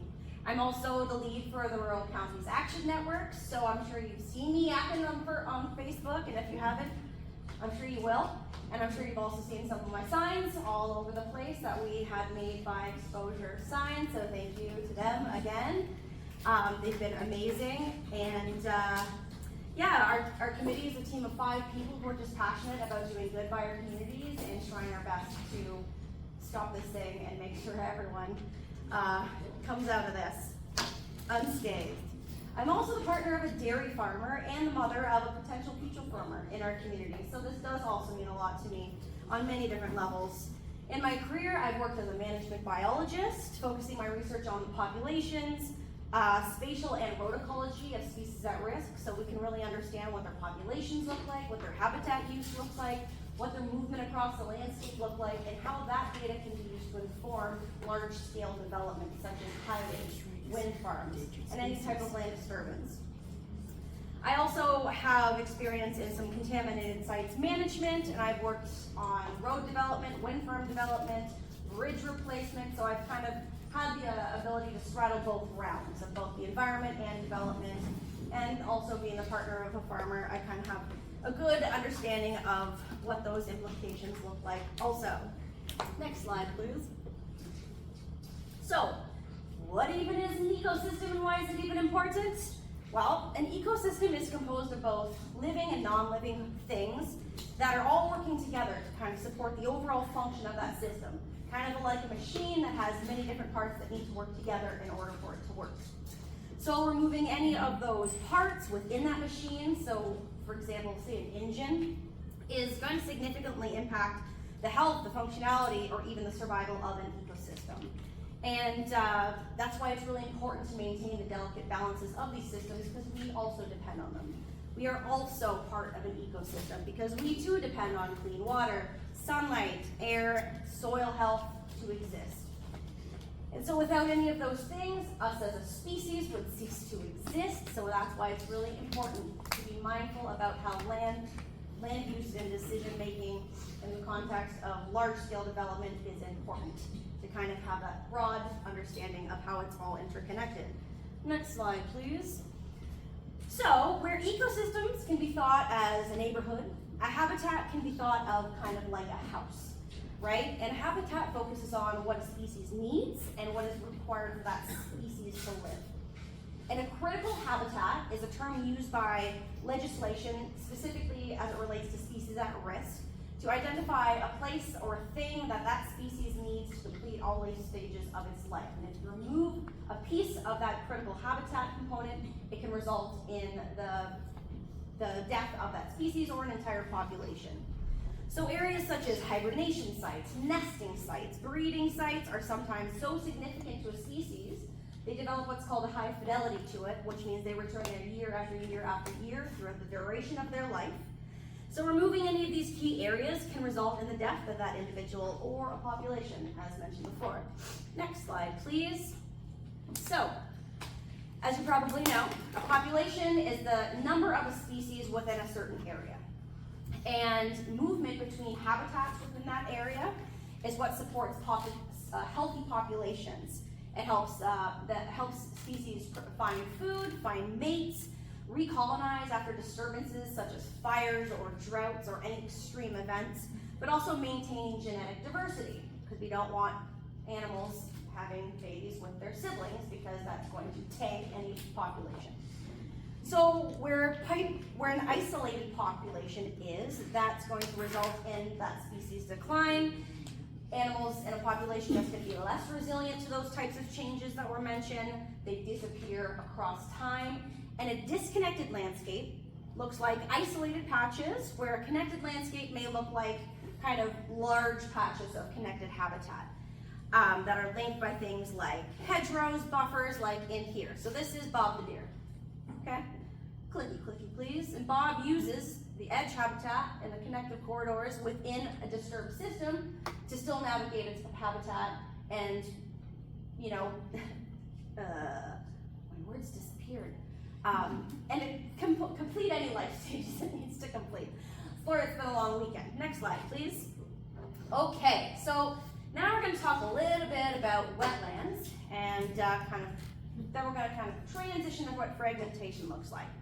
So it's really important to note that in the last year, the federal Bill C15 was approved to kind of expedite those large-scale development projects. And essentially what it does is it allows the government to approve projects without proper oversight, recognition of Indigenous rights, or appropriate public participation, which was made very clear over the last few months. And basically, this bill was created with intentional regulatory gaps, to kind of speak to that individual's question about conservation areas, to authorize projects that would otherwise not be permitted under the previous legislation when the project's impact assessment would cite any significant impacts to things such as species at risk, the environment, critical habitats, etc., etc., etc. But when it comes to wetlands, they play an integral role in our watersheds and pretty much everything that we see. They are not only habitats, but they provide the ecological services to the rest of our landscape. They act as sponges to accommodate seasonal flooding. They reduce erosion. They store carbon, and they sequester greenhouse gases to keep it in the ground and out of our sky. And they also filter contaminants from water before they kind of recharge the system again. They even have economic value because they provide habitats to the species that we hunt and harvest. So loss or alterations to wetland systems can result in catastrophic impacts to the surrounding system that they support and interact with. And on projects such as these, while governments will attempt to offset or kind of replace lost wetlands from the developmental stages, these systems can never be replaced in an equal way to the kind of systems that they were serving, because some of them took thousands of years to develop. Next slide, please. Okay, clicky. So we're going to talk a little bit about home ranges. This is Florence. She's a blanding turtle. We have these here, okay? Every year, Florence, she does her thing, okay? And so that is what's called a species home range. And because we've discussed populations, habitats, critical habitats, a species home range is basically the space that they will use, the single individual, throughout their whole life. Like, this is their space. And it's kind of like living similar to a city, or in other cases a small town, depending on the species. And they contain every single component of their habitat. So what Florence just did here, not yet, is she moved from her overwintering site, found some love on the other side of the wetlands, and then moved around to her nesting site. You know, searched around some novel habitat, exploring, even moving and propagating seeds and fungus by pooping while she was walking around. Also serving parts of the landscape. Returning in the fall back to her overwintering site. Now, enter the high-speed rail. Clicky once, please. And the high-speed rail development, particularly in this system, it severed the entire wetland system, altering the water levels and really disconnecting those important movement corridors. And when we talked about that critical habitat, those sites are all critical habitats. She's going to probably go to those same sites her entire life. Now, it's late in the fall. Clicky, clicky, clicky, clicky, clicky, click. Lots of clicks. I'm used to clicking it myself, so you're just going to have to hear me mouth click, click. I'll tell you, click, click. Now, because of extensive water diversion, Fred the turtle, who's been on the other side for the whole summer, is no longer able to access his overwintering site with the remaining population that has now returned to their site in the fall. Click. This will result in the death of an individual, but also because they were altering the water levels and just the hydrology of that system. Click. This is enough to wipe out an entire population. Next slide, please. And this is what habitat fragmentation is. And it's one of the main reasons that species are in decline globally, and it results in weaker populations, smaller populations, leading to lower genetic diversity and a higher ability for that population to completely disappear. Long-lived species like turtles and other reptiles are particularly vulnerable because they are not good with change, and they're very long-lived, just to get to the point where they can lay those eggs, hoping that one of those eggs, throughout her entire life's work, will replace her once. So they've got a lot already on their plate. This is really adding a lot of pressure to those species, and they serve a purpose by maintaining health of these wetland systems, and so on and so forth. And similarly to turtles, who here hunts? Hunts waterfowl? Yeah. So similarly to turtles, waterfowl typically also return to the same wetlands each year to breed, to nest, and to molt.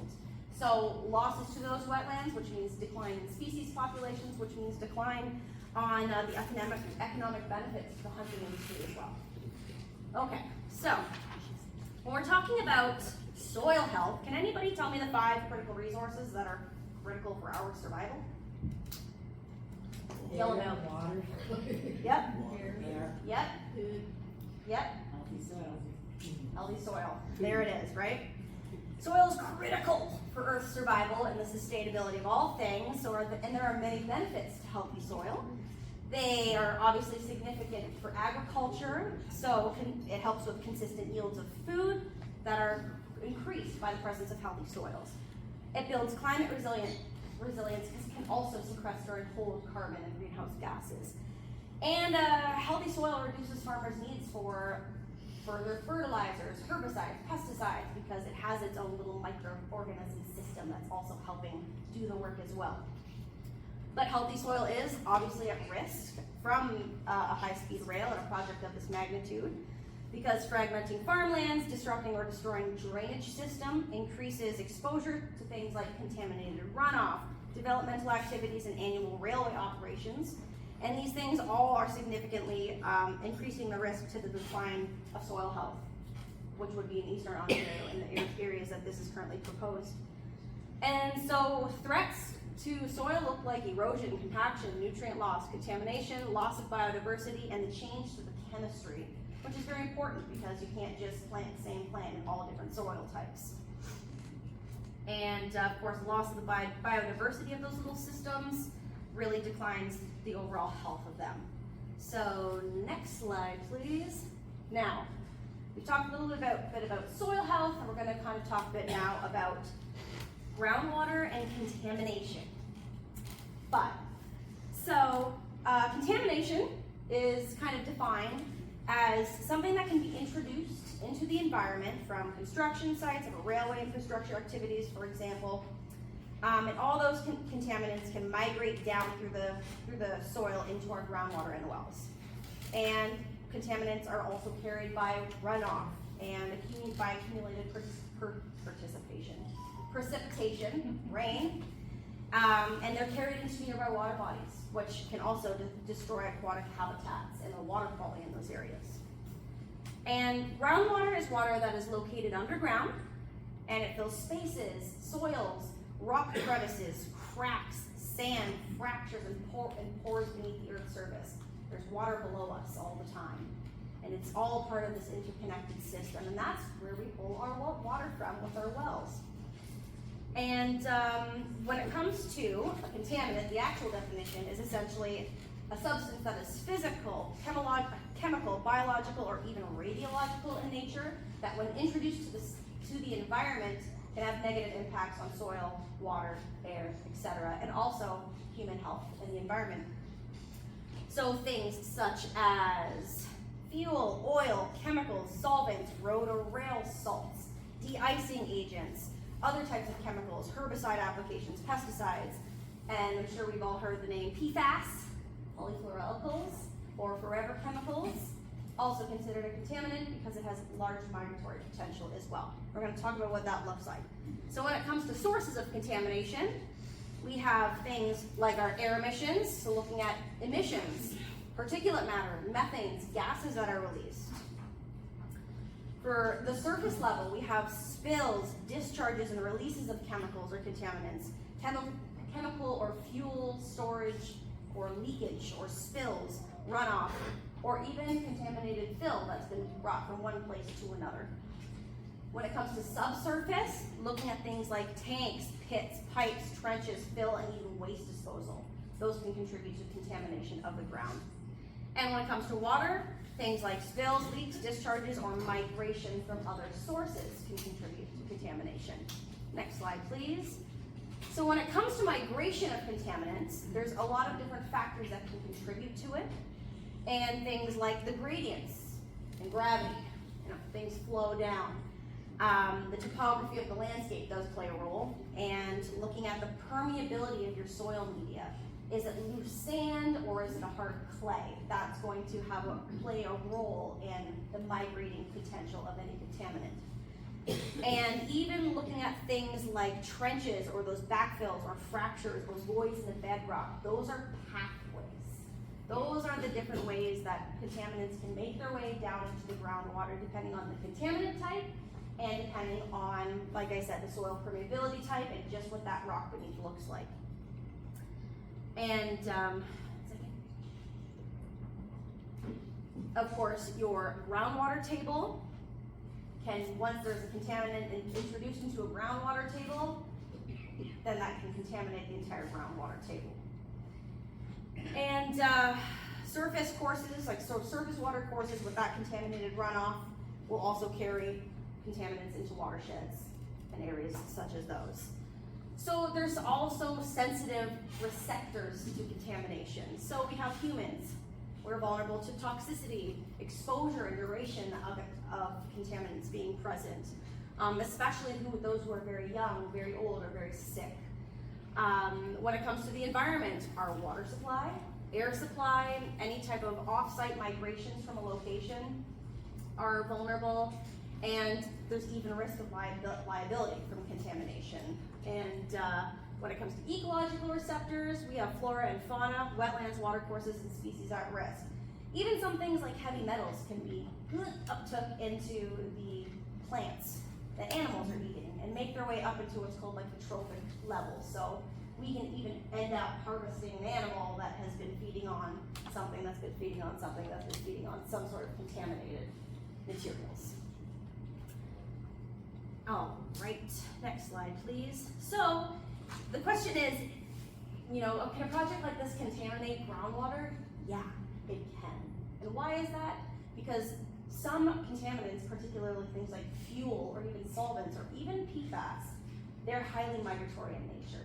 So if you have a large fuel spill, say from a laydown area, people not maintaining the machinery that's on site, but you are not on site, or a large groundwater area is not on site but nearby, a spill over there has a potential, depending on the factors associated with that site, as mentioned before, to migrate downwards into your water table and affect your well and potentially contaminate wells. And an interesting note on that. So it's my understanding that because we have some pretty harsh winters, and an electrified rail is particularly vulnerable to that, but we'll talk about that in a minute. The proposed method of mitigating ice buildup on the corridor is to be spraying a de-icing agent. And that contains polyfluoroalkyls, which are PFAS, which are your forever chemicals, which are highly migratory in nature into your water table. Another side note is it's very interesting that is considering Canada is currently mapping large sources of PFAS release across Canada and its potential migratory ability into the water systems. So thinking of 1,000 kilometers of a railway through rural country that predominantly relies on healthy groundwater and wells, an argument could be made that there's a lot of risk associated with a very heavy project and the level of disturbance and what those concerns could be for communities. Soon, we're going to talk about development now in the environment, now that we're all real excited. So road and railways and the infrastructure from them are primarily the drivers of habitat loss and fragmentation globally, as I kind of noted before. So not only does it result in the habitat fragmentation and loss, it erodes the quality of habitats. It disconnects the very important connectivity corridors in between them, and it also increases mortality events with wildlife attempting to cross. And so when it comes to a train that's moving 300 kilometers per hour, you know, when you think of species at risk, or even other species, aerial species. They're putting fence right along this whole railroad. Yes, but if you think about aerial species, insects, birds, bats, and honeybees, bees are pollinators, and the work that they do on the land, they are largely at risk no matter how high that fencing is. And so while that fencing is going to disconnect a lot of populations from very important movement corridors, the aerial species are highly vulnerable too, because, I mean, sorry, that was kind of depressing, but you kind of get what I'm saying. Great, good, awesome. So when it comes to things like degraded habitat happening from the development and use of roads and rail construction, you're going to get increases in pollution from the sites because of vehicle and machinery debris, the particulate matter and the engine exhaust, those de-icing agents, the salts, the windshield wiper fluids, everything that's operating on site is going to have impacts that slowly degrade the habitat quality in and around that entire space. Even things like dust and silt, which can result in sedimentation of aquatic habitats, which is essentially like sucking the air out of the room for aquatic species. So if you ever see that chocolate milk looking water next to a construction site, they're doing it wrong. And so other things like litter, or those fertilizers, pesticides, herbicides for maintaining things like berms and vegetation. And when it comes to those, I'll talk about that in a quick second, but when it comes to other species that are sensitive to things like noise pollution, it can also have impacts on the species' behavior and their ability to mate, nest, migrate, forage. It puts their populations at risk, but it also can increase their chances of predation if they rely on auditory cues to avoid predators, or even to communicate with one another to communicate predators and predator evasion. So, and not to mention humans, I mean, if anyone sleeps with a noise machine or a fan on, likes that nice consistent sound. I can't imagine what every 30 minutes of a barreling train is going to sound like, or just the human disruption alone.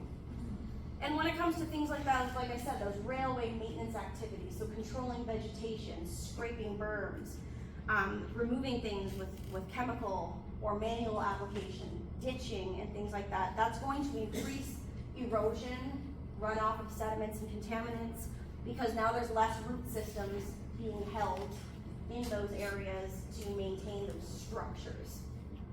Okay, next slide, please.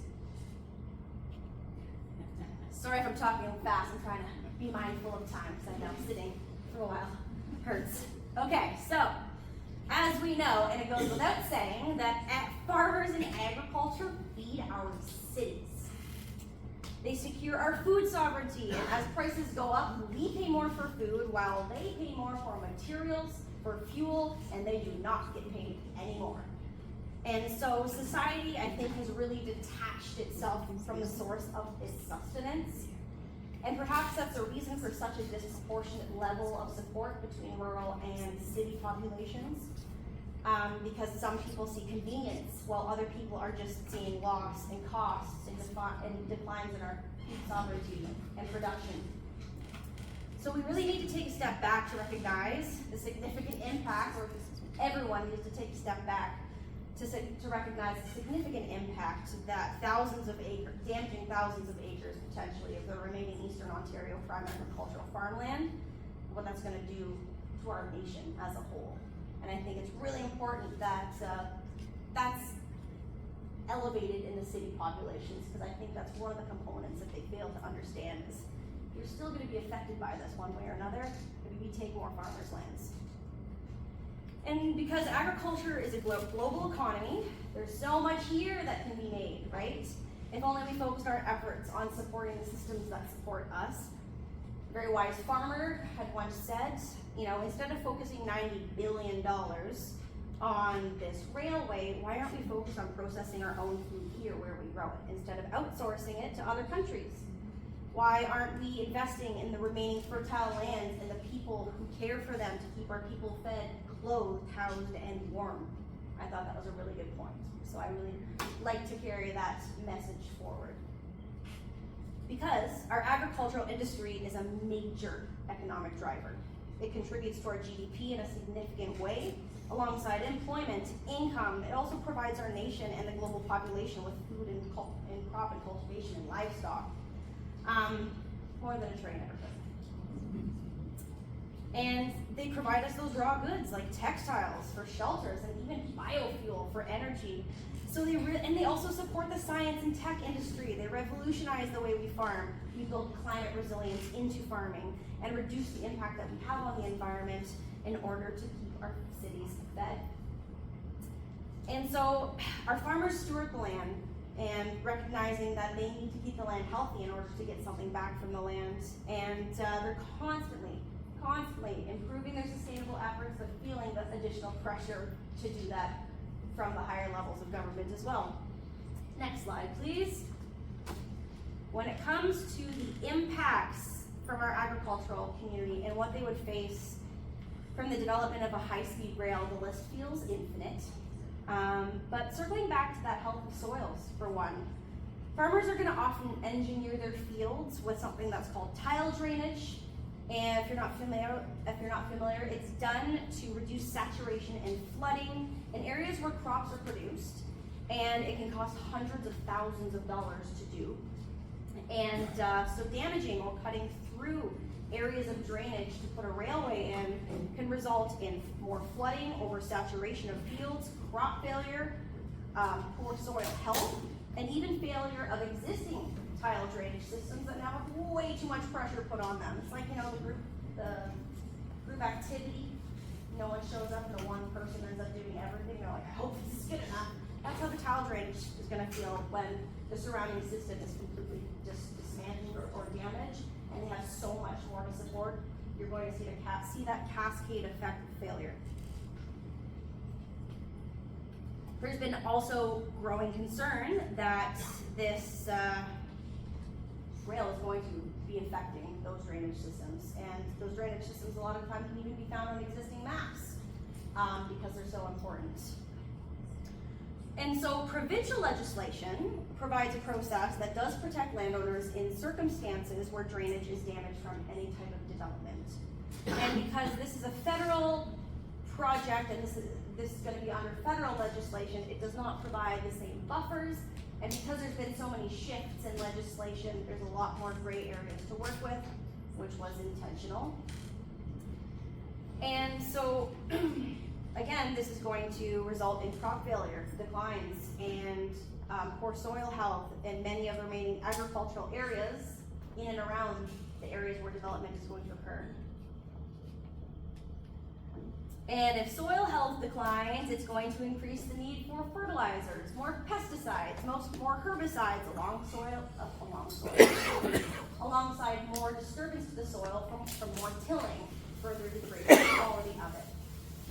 So it's kind of that cascade effect, but also talking about that connectivity because it goes beyond, turtles. Everything is connected on this landscape.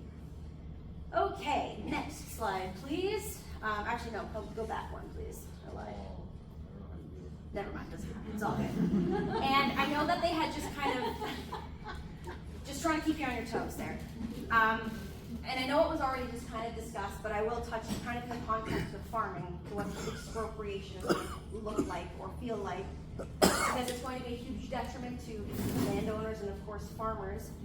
And as they had just mentioned, under Bill C15, the federal government can place your property on notice for expropriation, and then hold that for upwards of 8 years, and according to them, maybe indefinitely.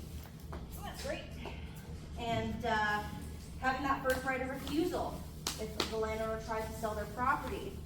But this essentially puts a farmer into this weird state of limbo throughout the duration of that timeline, however long it's going to be, not able to make any investment or an improvement to their property that would increase either the value of the property or the operational value. And the reason this is largely problematic from an agricultural perspective is because farmers don't make investments with a short time turnaround, right? They don't build a $1 million chicken or dairy barn that's gonna have a 2-year return on it, right? They look into the future for long-term investments for their operation and for their infrastructure. And so I've heard concerns from a lot of farmers kind of sitting there being like, well, I'm not going to put a new chicken barn in if I know that I'm at risk of not actually making that money back. And farmers typically will act on something when it is a good price, when it is a good time. And if that happens during that weird limbo phase, that puts a lot of them at a disadvantage. And I've also heard a lot from farmers, kind of also to speak to what they said before, that they're already seeing reduced property value on their farms inside the purple haze versus farms on the outside of the purple haze, which is what we'll call it. It all just feels like a haze or a big fever dream. But yeah, so not only will farmers lose their land, they're going to lose access to remaining lands, and this will become a massive challenge to access different parcels of land, because often farmers, they have their land, but then they'll either rent other properties to do crop work, or they just have other properties that they do crop work.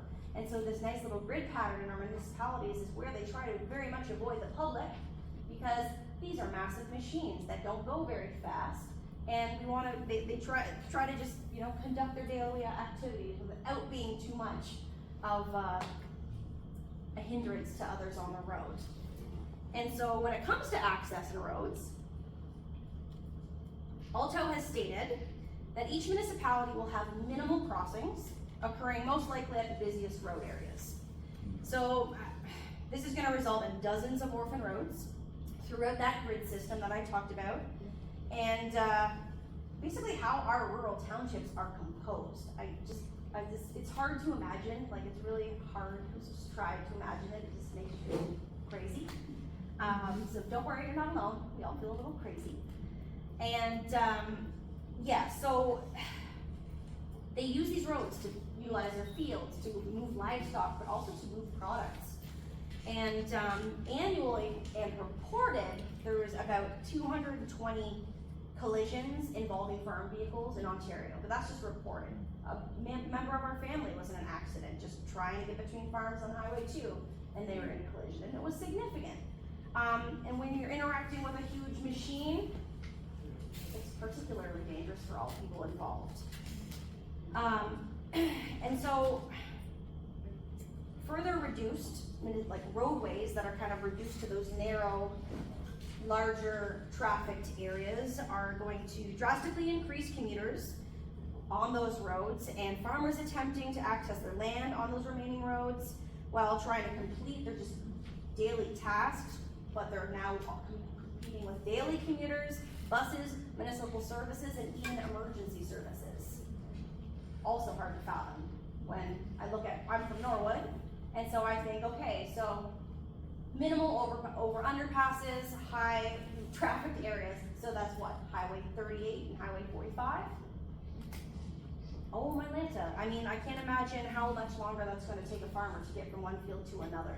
On top of all the other millions of things they have to do in a day and already don't have time to do, but make it so they can feed us.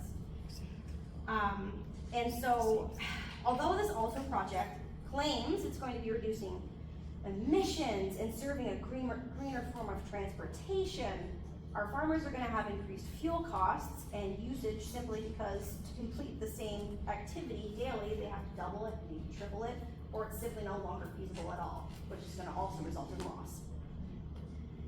And this is more time also sitting and idling in traffic alongside everybody else who's just trying to get to the same place. So the greenwashing of this project is not necessarily what the reality of this project is going to look like in terms of reducing emissions. Because all we're doing is creating more traffic where cars sit for longer periods of time, creating more emission, congested roads, and further reducing accessibility within our communities. Okay, so now I'll talk about this slide. You don't have to change it yet. Sorry, we do have to kind of Okay. Okay, I'll try and yap faster than I'm already yapping. Okay, so when we're talking about where we are in time in 2026, climate change is becoming more present every single year. We have our 100-year floods or 100-year fires every single year now. In fact, Western Canada is already citing huge concerns for the drought conditions they're already seeing. And many crops are genetically resistant to drought.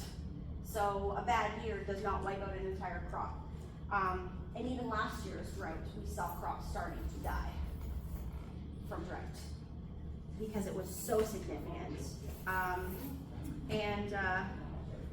We need those crops to feed our livestock and also feed the communities, right? And finally, when it comes to railway electrification and climate change, a recent study by the Canadian Standards Association, who creates standards in Canada, very high level, they completed a study that looked at railway electrification infrastructure and their complex electrical and structural components, which are particularly vulnerable to the hazards associated with climate change. Awesome. And it was demonstrated that they're very sensitive to temperature extremes, ice loads, precipitation, flooding, wind fires, and even lightning. Super. And findings from that same study, and this is 2026, mind you, suggested that Canada does not even yet have a dedicated or current railway electrification standard for our country, and is looking and modeling off of projects in Europe and the United States. Oh, good.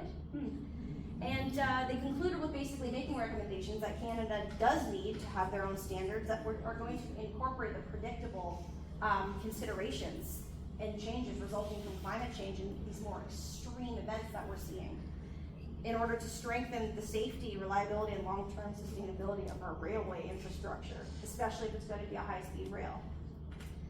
And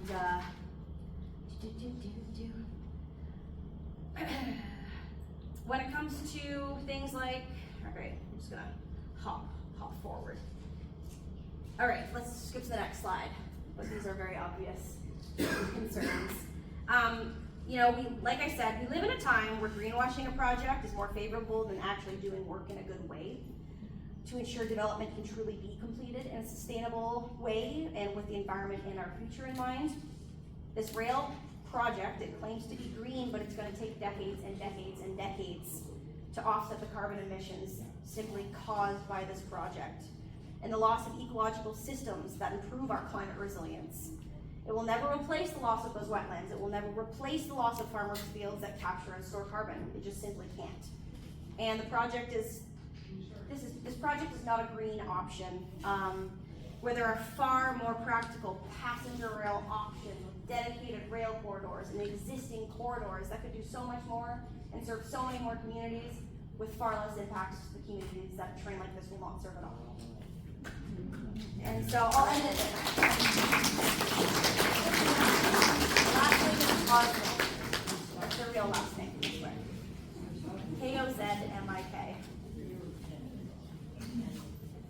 M-I-K. Thank you so much. You're welcome.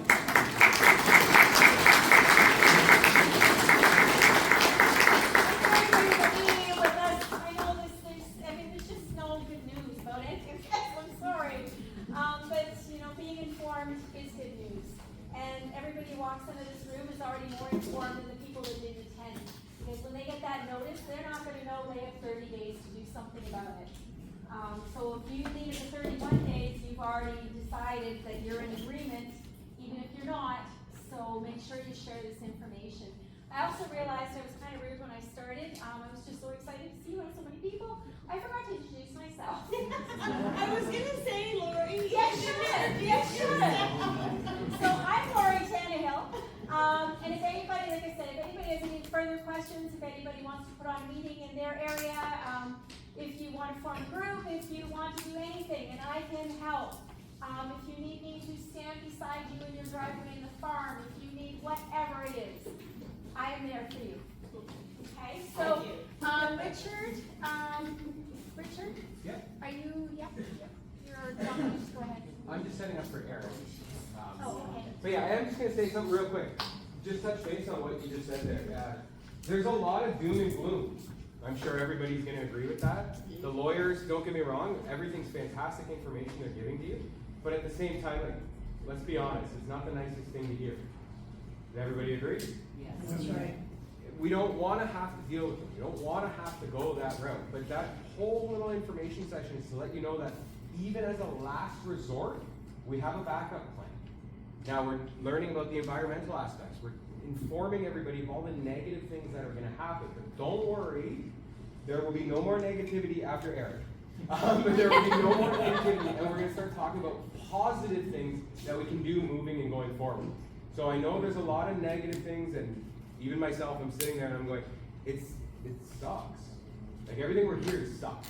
But at the same time, we have a lot of things that we can do going forward, and pretty much actually every single one of you being here right now is the most important thing we can do going forward. Everything else is just going to add and pile up on top of that. So what I'm going to do is I'm going to introduce Eric. Eric is going to come up. He's going to talk about a couple different aspects that most people don't even think about. I didn't even think about them until I talked to Eric about them. So Eric's going to come up. He's going to do that. Again, I am in charge of the clicky, and so I'm going to mess this up. I apologize in advance. I haven't even figured out how to get it on the screen yet. We're in trouble now. I used to always say to somebody, people watch Wheel of Fortune, you know, and they say, okay, Vanna White, right? Yeah. That's Vanna. So while he's bringing it up, my name is Eric Vanna. I'm a failed retiree from healthcare, and that is, I was a hospital CEO in Arnprior. I moved up to the cottage on Belmont Lake, which we've had for probably, I think since 1932. And then I got called out of retirement to go help out at Campbellford Hospital, helped them out for about 14 months, and was instrumental in getting the Jim Krill property donated. So those of you that are in the area for that was something I was asked to do. People would say, why were you interested in helping out the Campbellford Hospital? I said, as it turns out, that was my wife's grandfather who started it in 1936. He was a physician. So lived in the area for a long, long time, and wanted to help out with that one. I did that. I was supposed to be there for 4 months. I ended up being there for 14 months.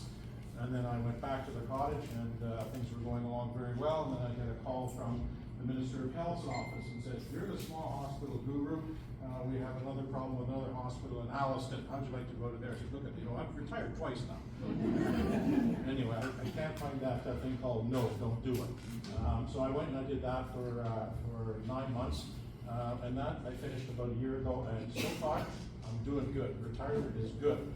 Until this little thing called the high-speed rail came through, and I started to look at it. So, what I wanted to leave with you, I guess, came as a result of watching many of the municipalities around here, whether or not it was Marmora, whether or not it was Sterling, or in my particular case, Havelock. And what I found there was that many of the councillors just haven't been able to articulate why they're opposed to this development. And many of you are going to be directly impacted if your land is going to be expropriated or something like that. But there are many other implications that we need to consider. And so many of the councillors, what I found, and there's still quite a few of them out there, they don't understand what the negative implications are for them. And we elect these people, and they've got to be able to say, well, I'm opposed to it. Well, why? Well, you better understand why, because otherwise people are going to say, well, are you on the payroll, or what is it that's going on? And so what I wanted to do was just to highlight a couple of things that I did. And what I did was I watched 2 council meetings at the Havelock, and what I found there was that there was somebody put a motion on, and what the rationale was, well, the proposals are wishy-washy. What do you mean they're wishy-washy? There's information that's out there. You can't be by elected officials saying they're wishy-washy. Another councillor came by and said, I could spend the next 30 minutes telling you why we don't like this, but we don't need to. Well, no, you better darn well tell us why you don't like it, because otherwise you're going to be in trouble. Because what's going to happen, and I found this out as a result of going to, like many of you, how many people here went to either the Sterling one or the Marmora consultation session? Many of you did, right? And I went up, and there's a person there, Joel Weed. Joel used to be on Checks TV. He was your business guy or something like that. But he was leading part of the consultations. And one of the takeaways that I had from Joel was that he said, Eric, he said, we all know there are going to be certain costs that are going to be imputed upon those communities where we build. And we're going to have a meeting with your council, and we're going to go out and we're going to, quote, mitigate them. Okay? Well, if your council doesn't know what's going to be impacting you, how the heck are you going to go into a discussion? And all of a sudden, what I'm worried about when I started to raise these questions with the council, you got no clue. And all of a sudden, Alto or whoever else it is going to be long gone, and all of a sudden you've got these costs that you're going to bear that you've never asked for any financial support. Who's going to pay for that? You and I. Right? And so that was my big pitch to these guys, to saying, you better understand what these things are, or we're going to be caught a little bit later. So I'm cognizant of the time that we're doing, because Richard's got the big thunker here at the end, all the good things at the end, but I'm going to highlight them in the next slide. So what we want to do then is we want to, and I've heard this from our councillors, and about many of you, what you hear from the councillors, we don't expect there to be any benefits for us. I mean, how many people have heard that in council? Well, they're not going to stop here, so there's nothing here, right? Etc. What? But it could be even worse. What happens if there's not even anything for us, but you know what? My taxes are going to go up because I got saddled with this and this and this cost. It could be worse. And you better start to think about that, guys. And so the implications and the importance then of when the route is selected, if it does happen to come that way, you have to be ready, because Alto's going to come in and they're going to say, let's sit down and figure out what we need to do that. You heard from Corey over here saying they're going to build all these bridges. That's good. They'll build them, right? And then what's going to happen after that? Right? And so, and they will, that's not a problem. I think the checkbook will be there when they come to build it. But what happens 5 or 6 years down the road? So next slide, please. And the federal government doesn't pay municipal taxes. No, that's us. We do that, right? So, and I'm just, so what I did was I wanted to make sure that the council understood that, because the first one that they did when they did their motion, they just said, well, we don't support the Alto. Okay, fair enough. But you've heard from many of us who live in the community, what are some of the negative implications that are there? And these were some of the things that I went through from the lack of community cohesion. And many communities have thought about, I'm close to Havelock, and so I'm on Belmont Lake, halfway between here and there. And many communities are going to potentially have the train going right through the middle. And then not just you're saying about it's going to divide your farm field. In the case of Havelock, if it follows the highway, follows the hydro corridor, it's going to split subdivisions right in the middle. And so what does that do then for that overall attractiveness of the community? The disruptions to the local marina. I don't know how many people saw Chex TV out here, and you saw there's a story about Belmont Marina. People saw that. So Brent is the owner of Belmont Marina. To get to his marina, he goes down My Fire Road on Mile of Memories. To get to his cottage, he goes down Sawmill Bay. To get to his other marina, he goes down the 6th line. If the train follows the hydro corridor, all 3 of those roads to all those places will be blocked off. Every one of them. We just said that 100%, right? And your farm is in that same area. So, and so just to say that, and then I think this is what I'm asking you folks then, because I think many of you are landowners, it sounds like, and many of you are the farmers who are there, and I appreciate that. But we need to think about and make sure that our elected officials and everybody else understands this bigger implications. I appreciate it's your farm, but there is a business down here that's down here on our lake, for example. As I said, this one road that's there, it services 150 cottagers that are on there, as well as the island.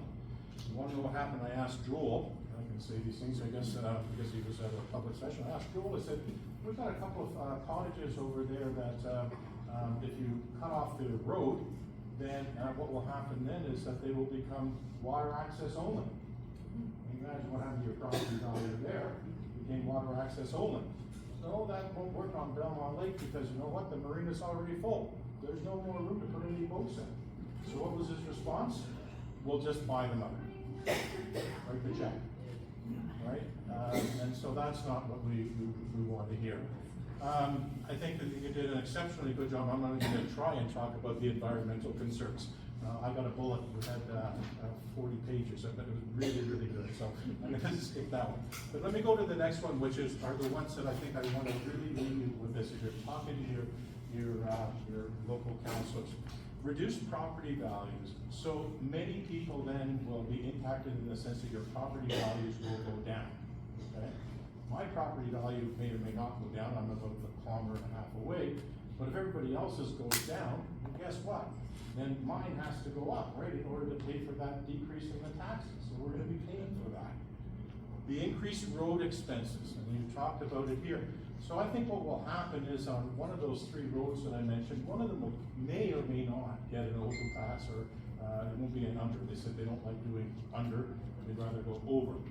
And if that happens, that's great. I believe then you'll be able to, what I understand is going to happen is that Alto will go in the case of Havelock, and they will say, okay, we're going to cut off all of these 5 roads.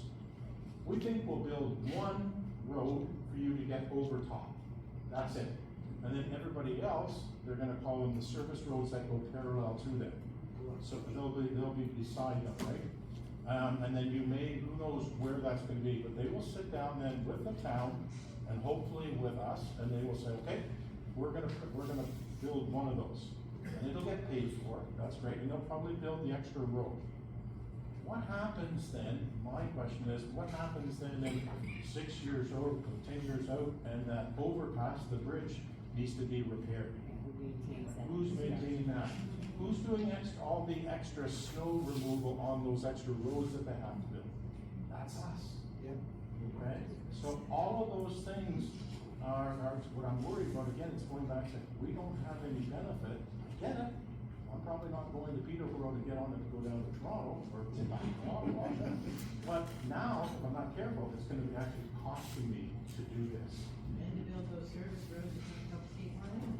Yeah. It's wider than the 65 feet, right? Or 65 meters, yeah.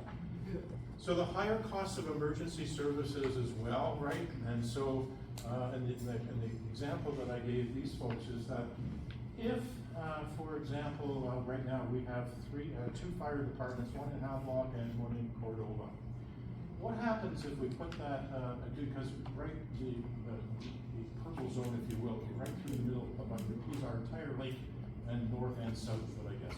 But what happens if they put that fence going right down the middle, and all of a sudden then, they decide that, the response time though for fire trucks now is out in left field.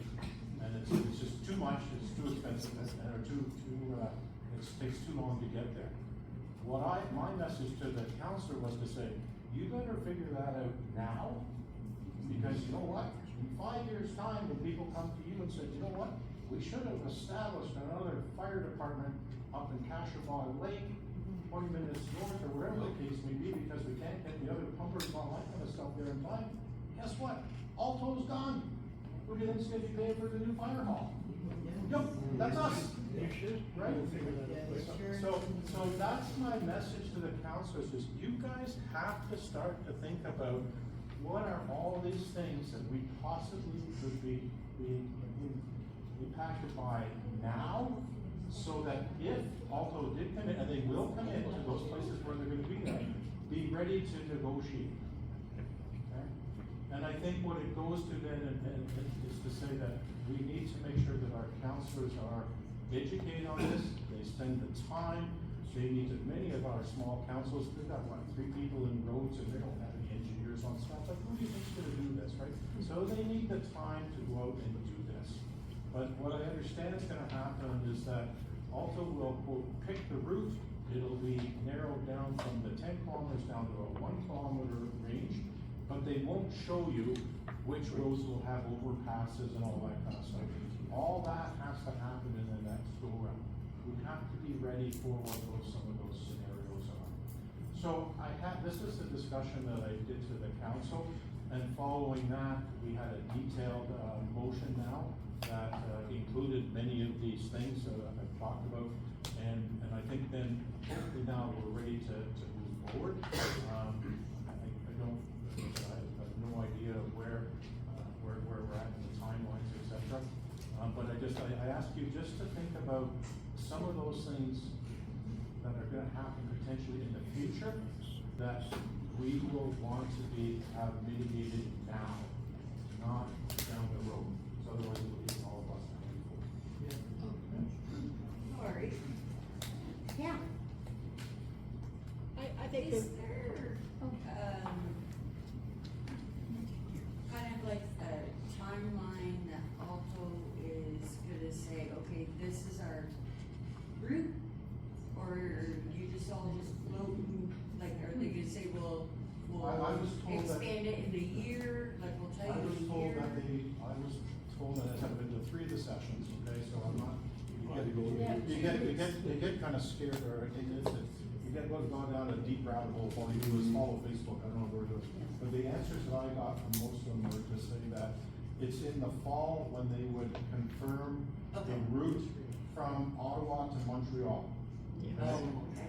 Later, i.e. 3 or 4 months later, I was told is when they would come out with what the route is to look like for ours of Ottawa to Toronto. It was in that December, January.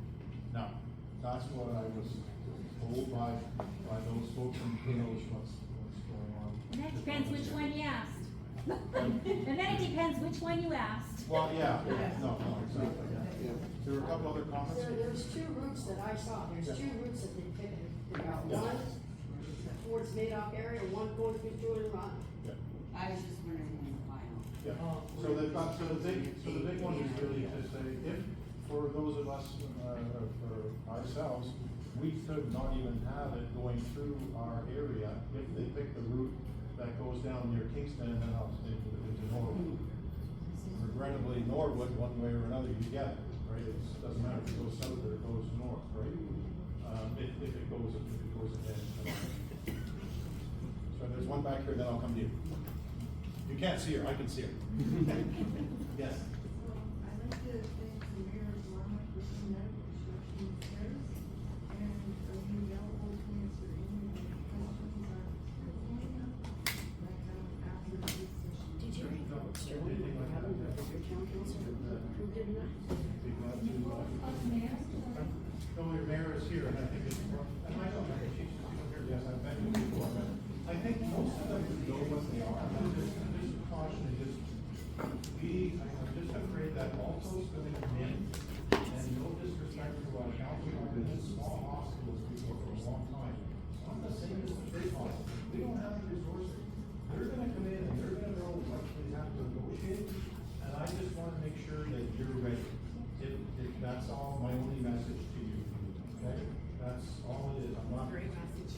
Okay, and otherwise, we'll be the ones that are caught, we as the ratepayers, and so I'm doing it because believe me, you can get ready. But we just need to, but I'll be glad to talk to you about it. One more question. To touch on what you said about the fire trucks and stuff. Yes. It also depends, like if the fire trucks have to go further, then your insurance is gonna go up as well. Yes. So that's gonna be more of an expense on you. If they have to do a second department, it's gonna cost. Never saw it. So I think people will say we're gonna have a longer response time. So what does it mean? Well, maybe then they're gonna have to go buy a new fire truck. The last fire truck I saw on Outlaws books was $750,000. Yeah, but, never mind the fire truck. And there was one last question, and then I'm gonna. Yes. Can we get your information to use that as a basis for delegation to our council? Sure, I'm not too sure. Richard, you know how people want to have some of this for a delegation to their own council? You know how we do that, or what? I think we should have you do it.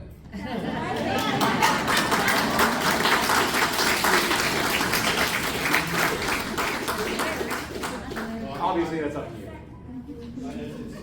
I'm working a little bit, but 3 years ago, I did not.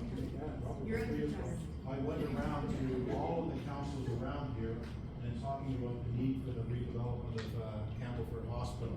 So I met many of them, and most of them were just saying, we just need to know. So I've not been in municipal efforts before. I just watch them. But most of the time, people just said, well, the light bulb went off, right? They said, I never thought about that. That's what it is not, no disrespect to the people at all, but I said, I'm fortunate enough, I'm on a nice pension plan, but it's indexed to inflation. And my taxes went up 4.5%. It's a little more than inflation. You can't have any more of this again. I'm lucky to have that, yes, I agree. Yeah, so, anyway, like I said, it's more about, I think what it is that, the big message is that people go around and say, there's nothing in it for us. There's nothing to take away, there's nothing in it for us. If they don't go back to the high frequency rail that have stops here, no, if we're not careful, it will end up costing us here. Okay? We need to prevent that. So they're already gonna lose a lot of money with most people that have to invest because then their land is gone. But they're gonna lose all the taxes from those people. Millions, I think a millionaire. So we, and I don't know what to do, but that's where I have the discussion with the mayor and the council. I'm sure there's all sorts of other things. Okay. Eric, if you send me this, I can send it on through the email to everybody who. Okay. Yeah, that's better. Sure. Yeah. Happy to do that. But I think it'd be better if you presented it, just to be clear, just putting that out there. I will be glad to, I'll be glad to, if people have a delegation they want to do, they want to have on but I think but make sure though that you folks know though what your council understands right now. Many of them have already passed resolutions, etc. So it's the same, we don't support because of this system, that's the way. I'm not saying all of them, they eventually got there. But I think then my question is, what are you doing about it? And it makes them held accountable to their words. We elected them, right? Let's just say no because we heard a whole bunch of noise. Yeah, I know that. Yeah, yeah. Question about appropriation, I want to ask the boys if you get a chance. We have a very small property on the corridor, and we're wondering if we are appropriated, how long do we have to find someplace else to live? 3 months. 90 days. Now, it could be more, but that's why I'm suggesting the minute you get notice, you contact, I'm contacting these people personally, you contact whoever you want, but get legal advice because you have 30 days to respond. So you could say, you know, in my circumstances, I have medical issues, whatever, and I can't be out in 30 days. I have a farm. Even if I was to start at 9 o'clock in the morning, I would not be cleared out in 3 months. Like, there's no way. Where do you go? Where do you go? And that's the other.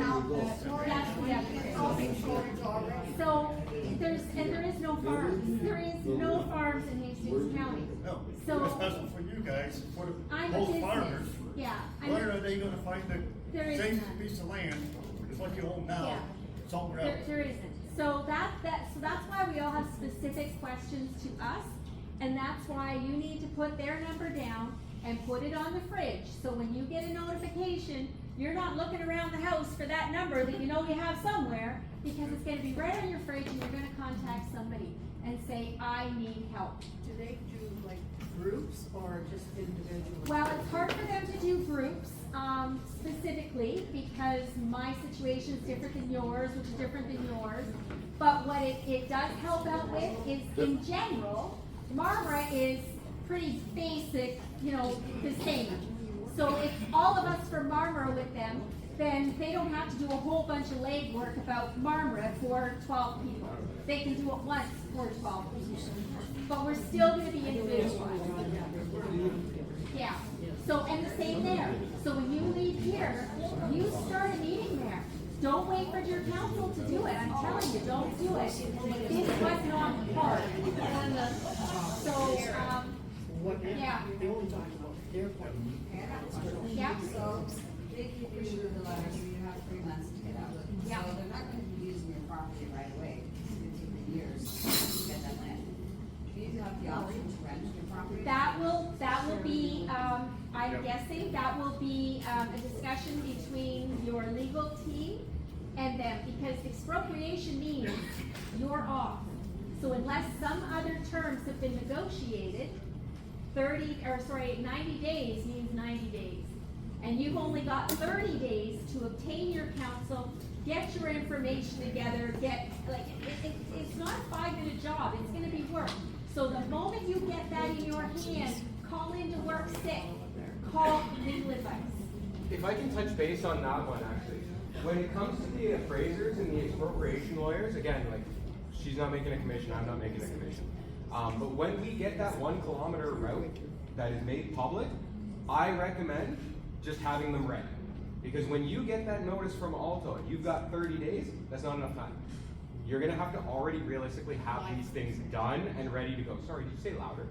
I said you can apply, Sorry. you can apply for an extension of that, because if Yeah. But you've only got 30 days. But you only have 30 Yes, days that's to what make I'm that saying. application. apply to extend your 30 days. Yeah. And that's how long you're gonna get is a whole nother story. But everybody's going to be applying, so Yeah. it's gonna take. That's not true, though. That's not true. Because every person that did not attend this meeting today does not know that. That's up to us. When you're in town and you're waiting in line at the grocery store, you say, excuse me, I got this no Alto shirt. Do you know what that means? Tell them. We need to educate people, because my thought, personally, I wanted to see this go out in just a little piece of paper to every single ratepayer. Because that would have been, in our town, 4,000 people that opened up their tax bill and was assured to know about it. I can't do that now. That ship has sailed. So now I gotta go to the grocery store and say, excuse me, do you know what no Alto means? Because I'm gonna give you a 5-minute lesson here so you can go home and research it. If we all do that, we all reach another 125 people. And then you go to the hardware store and you, excuse me, I got this shirt. We need to let every single person know this is huge, and if it doesn't even affect your house, it is going to affect you on your municipal taxes, because if I have 140 acres, if they expropriate it at all, who's gonna pay my municipal taxes once it's gone? Because the federal government isn't. It's going to be on all of you to do mine. And my neighbor and their neighbor and their neighbor, you are not going to be able to afford to do anything because you're going to be working literally to pay the municipality for you to live there. Like, I'm sorry. I've had enough. I'm like, so, yeah. Sorry, I just wanted to ask Eric a question. I'm totally fine about going to my municipality, which is Madoff Township, and delegating, although they've strengthened the time to 5 minutes as opposed to 10. And they did that on purpose, and you're only allowed to go to them once a calendar year about one topic. You're not allowed to revisit them. Do you not know that? No, it's coming, okay? Because they don't want to hear from you, they don't want you to fight them on anything. I fought them about the tornado in 2022, I fought them for 7 months. Every month I was there, every month I spoke, and they made this ruling on purpose so they couldn't hear from their community members. So now that I got 5 minutes to talk to them, I'd love some more of your notes. But we're in a year where they're going to be redoing council. This is a voting year.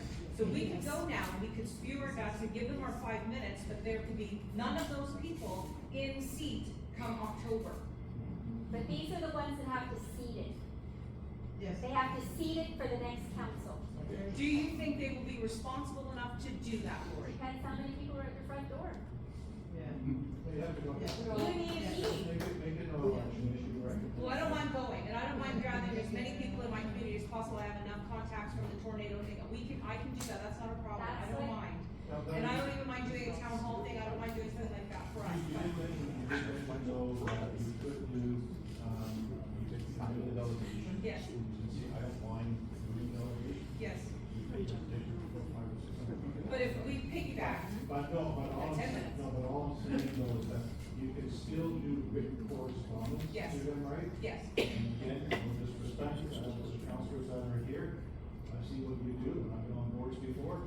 Correspondence, any questions on the correspondence?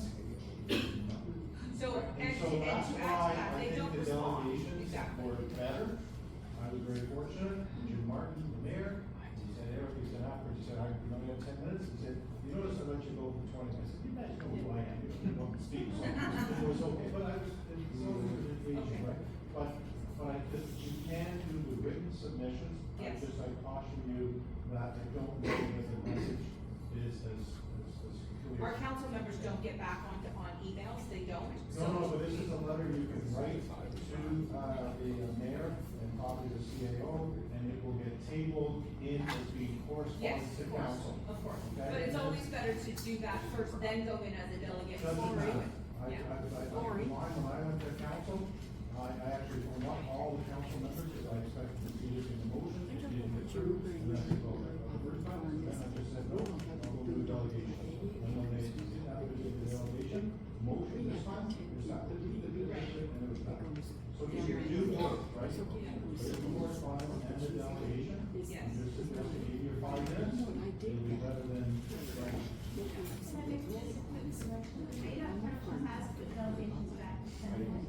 It's only 2 weeks, so now they take 20 minutes. When did they put it back to 10? A couple months ago.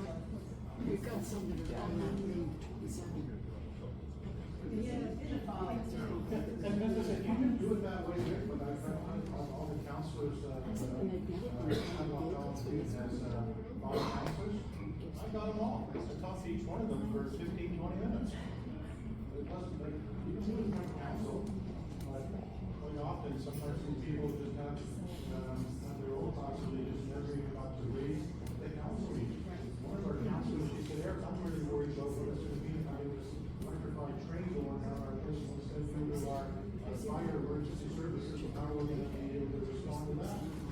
She never mentioned a council member, and a council meeting, but she knew it, right? So, you gotta just, they know it, they do, and we're just there, I think, to give them some more information so they can clearly articulate it, so that they can really demonstrate to us, elected them, saying, we can be responsible.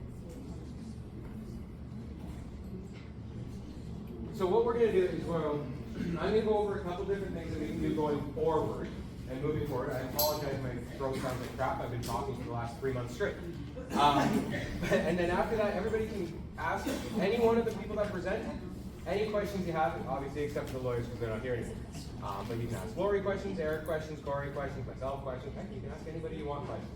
One of the key things we have to do is exactly what we're doing right now. We're all meeting together, we're all spreading the word. How many of you had any idea what Alto was before this? Everybody, right? Did anybody not know what it was before coming here? No? So that's a good thing. At least everybody here knew. But like I was saying earlier, I've come literally every single day, I've bumped into somebody in the general public. For those of you who know me, I'm not the most polite person in the world. So I will bring up these conversations right in the middle of the street, right in the middle of a grocery store, it doesn't matter to me.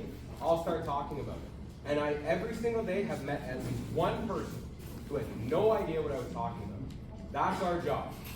That is our job out there. I don't care if you're from Marmora, you said Madoc, not looking, said Madoc area, I probably pronounced Marmora wrong, Havelock, Tweed, all the areas around El Dorado up there. We have a Peterborough here, if they're still here. We have a Port of the Lakes. Yeah. We've got a Perth area.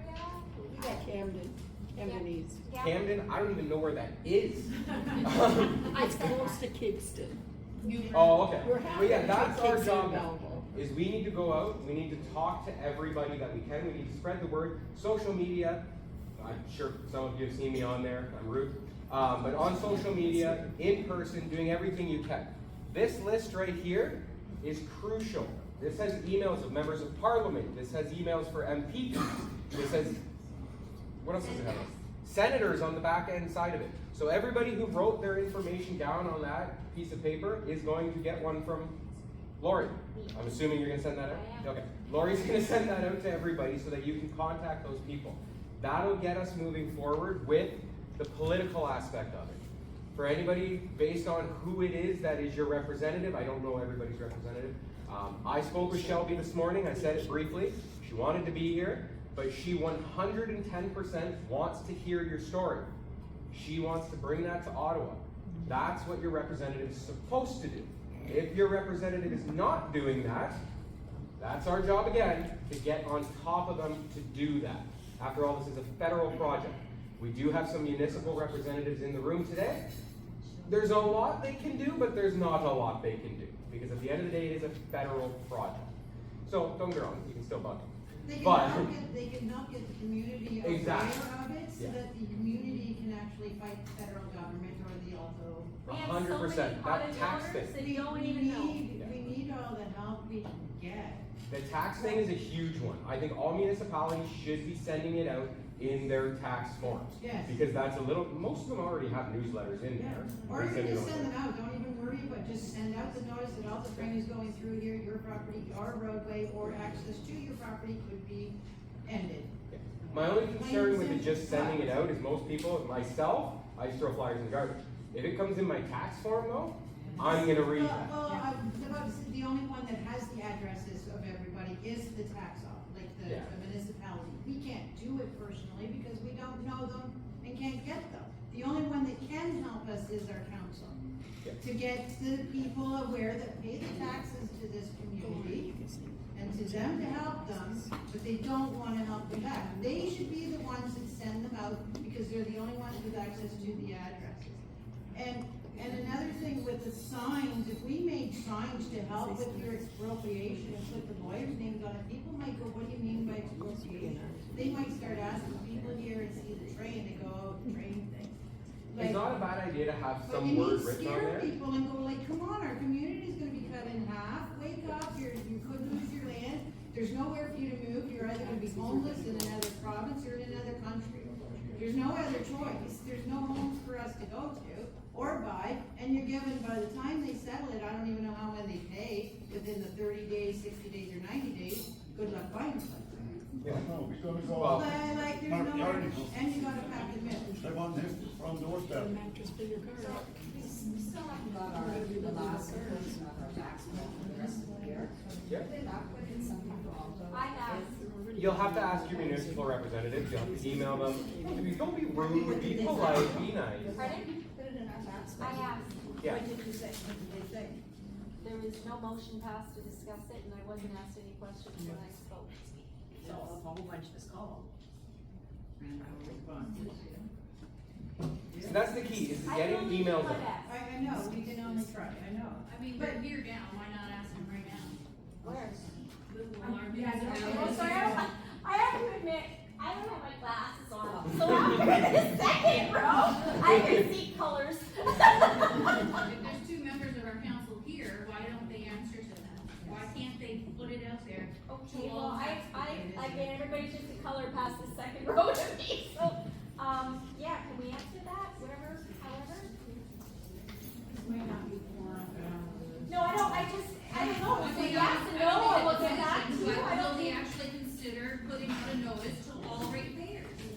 How hard is that? Yeah, I mean, we don't need a definite, like, yes, we'll think about it, or, you know, I need an email from somebody, or, just general, I don't know. Well, I think one thing, a lot of us are from different municipalities right here. So somebody might get an answer from one in this direct area, somebody might not be from this area. Most hearings up for those lawyers' names and address might actually get people, why do we need a lawyer?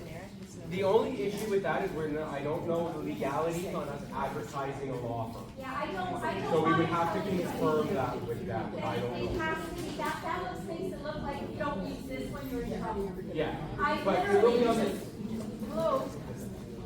right? We need something out there to actually scare the public so that they're actually aware. That's what these events are all about. If somebody wants to host another event in the area, there's many people here that you can reach out to, that we don't mind gabbing in front of a bunch of I know, people. but it's because we follow the same people on Facebook. And we know about this, so if anybody in the community, like a next door neighbor that's never even heard of this, doesn't follow people on Facebook. That's our job. They don't know. It doesn't have. That's our job to bring them. It doesn't have Facebook. I know. That's my concern. That's the main thing. Anybody who follows me on Facebook knows what I post.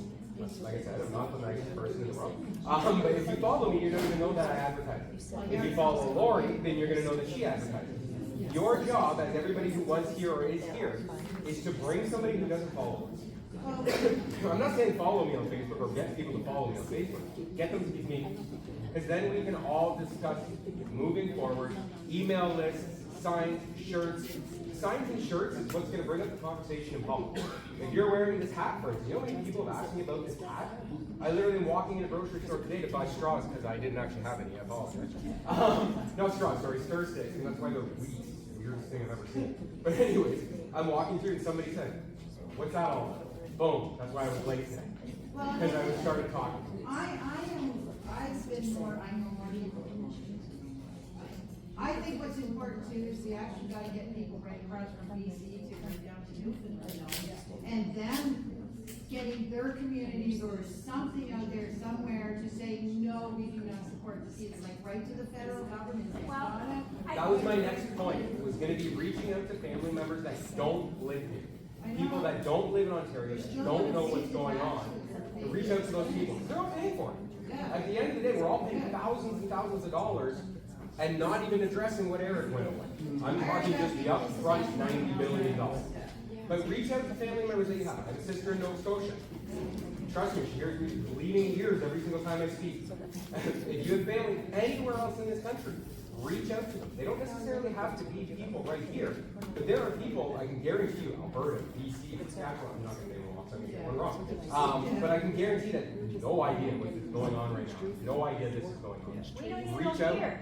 I was going to say, there's people I meet every day that don't even know here.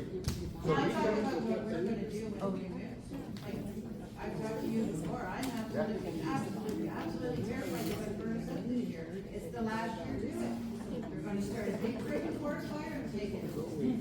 I'm already packing for it. There are possibilities. I've heard many different stories. I've heard many different scenarios, many different things. The best thing we can do though is not look at. Same thing comes with the lawyers. My whole objective of wanting lawyers to come and speak at these events is as horrible as it's going to sound, and we talk about it, I hate saying it, I don't want them. I want to do everything we can to not hire them. I've said it to many people. I will physically stand in front of that first shop if I have to. But I need everybody else to stand with me. Because let's be honest, I'm one guy, I'm not that big, I'm going to get knocked over real quick. But as long as we have enough people that are willing to get the word out, to talk to your neighbors, to talk to your family members, we won't even need to stand there. We'll stop. But we have to get the word out. We have to get the emails out. We have to get the messages out. You look at things as Alto's interactive map is dead now. But anyways, it says 14,000 comments. And that's where I'm going with that.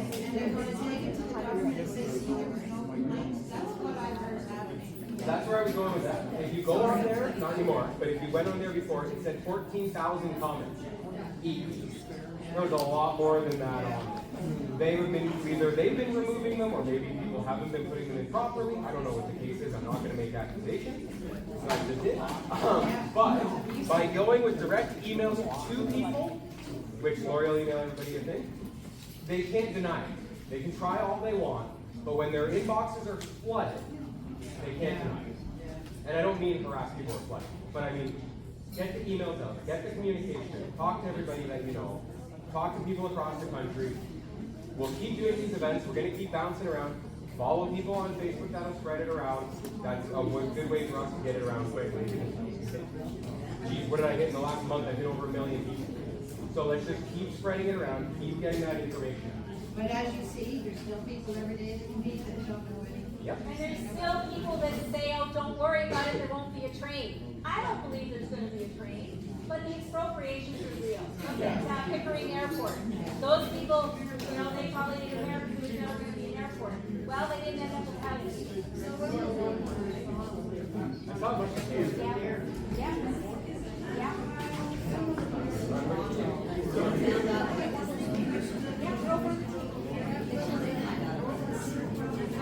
They were over there. I can't. My first was there.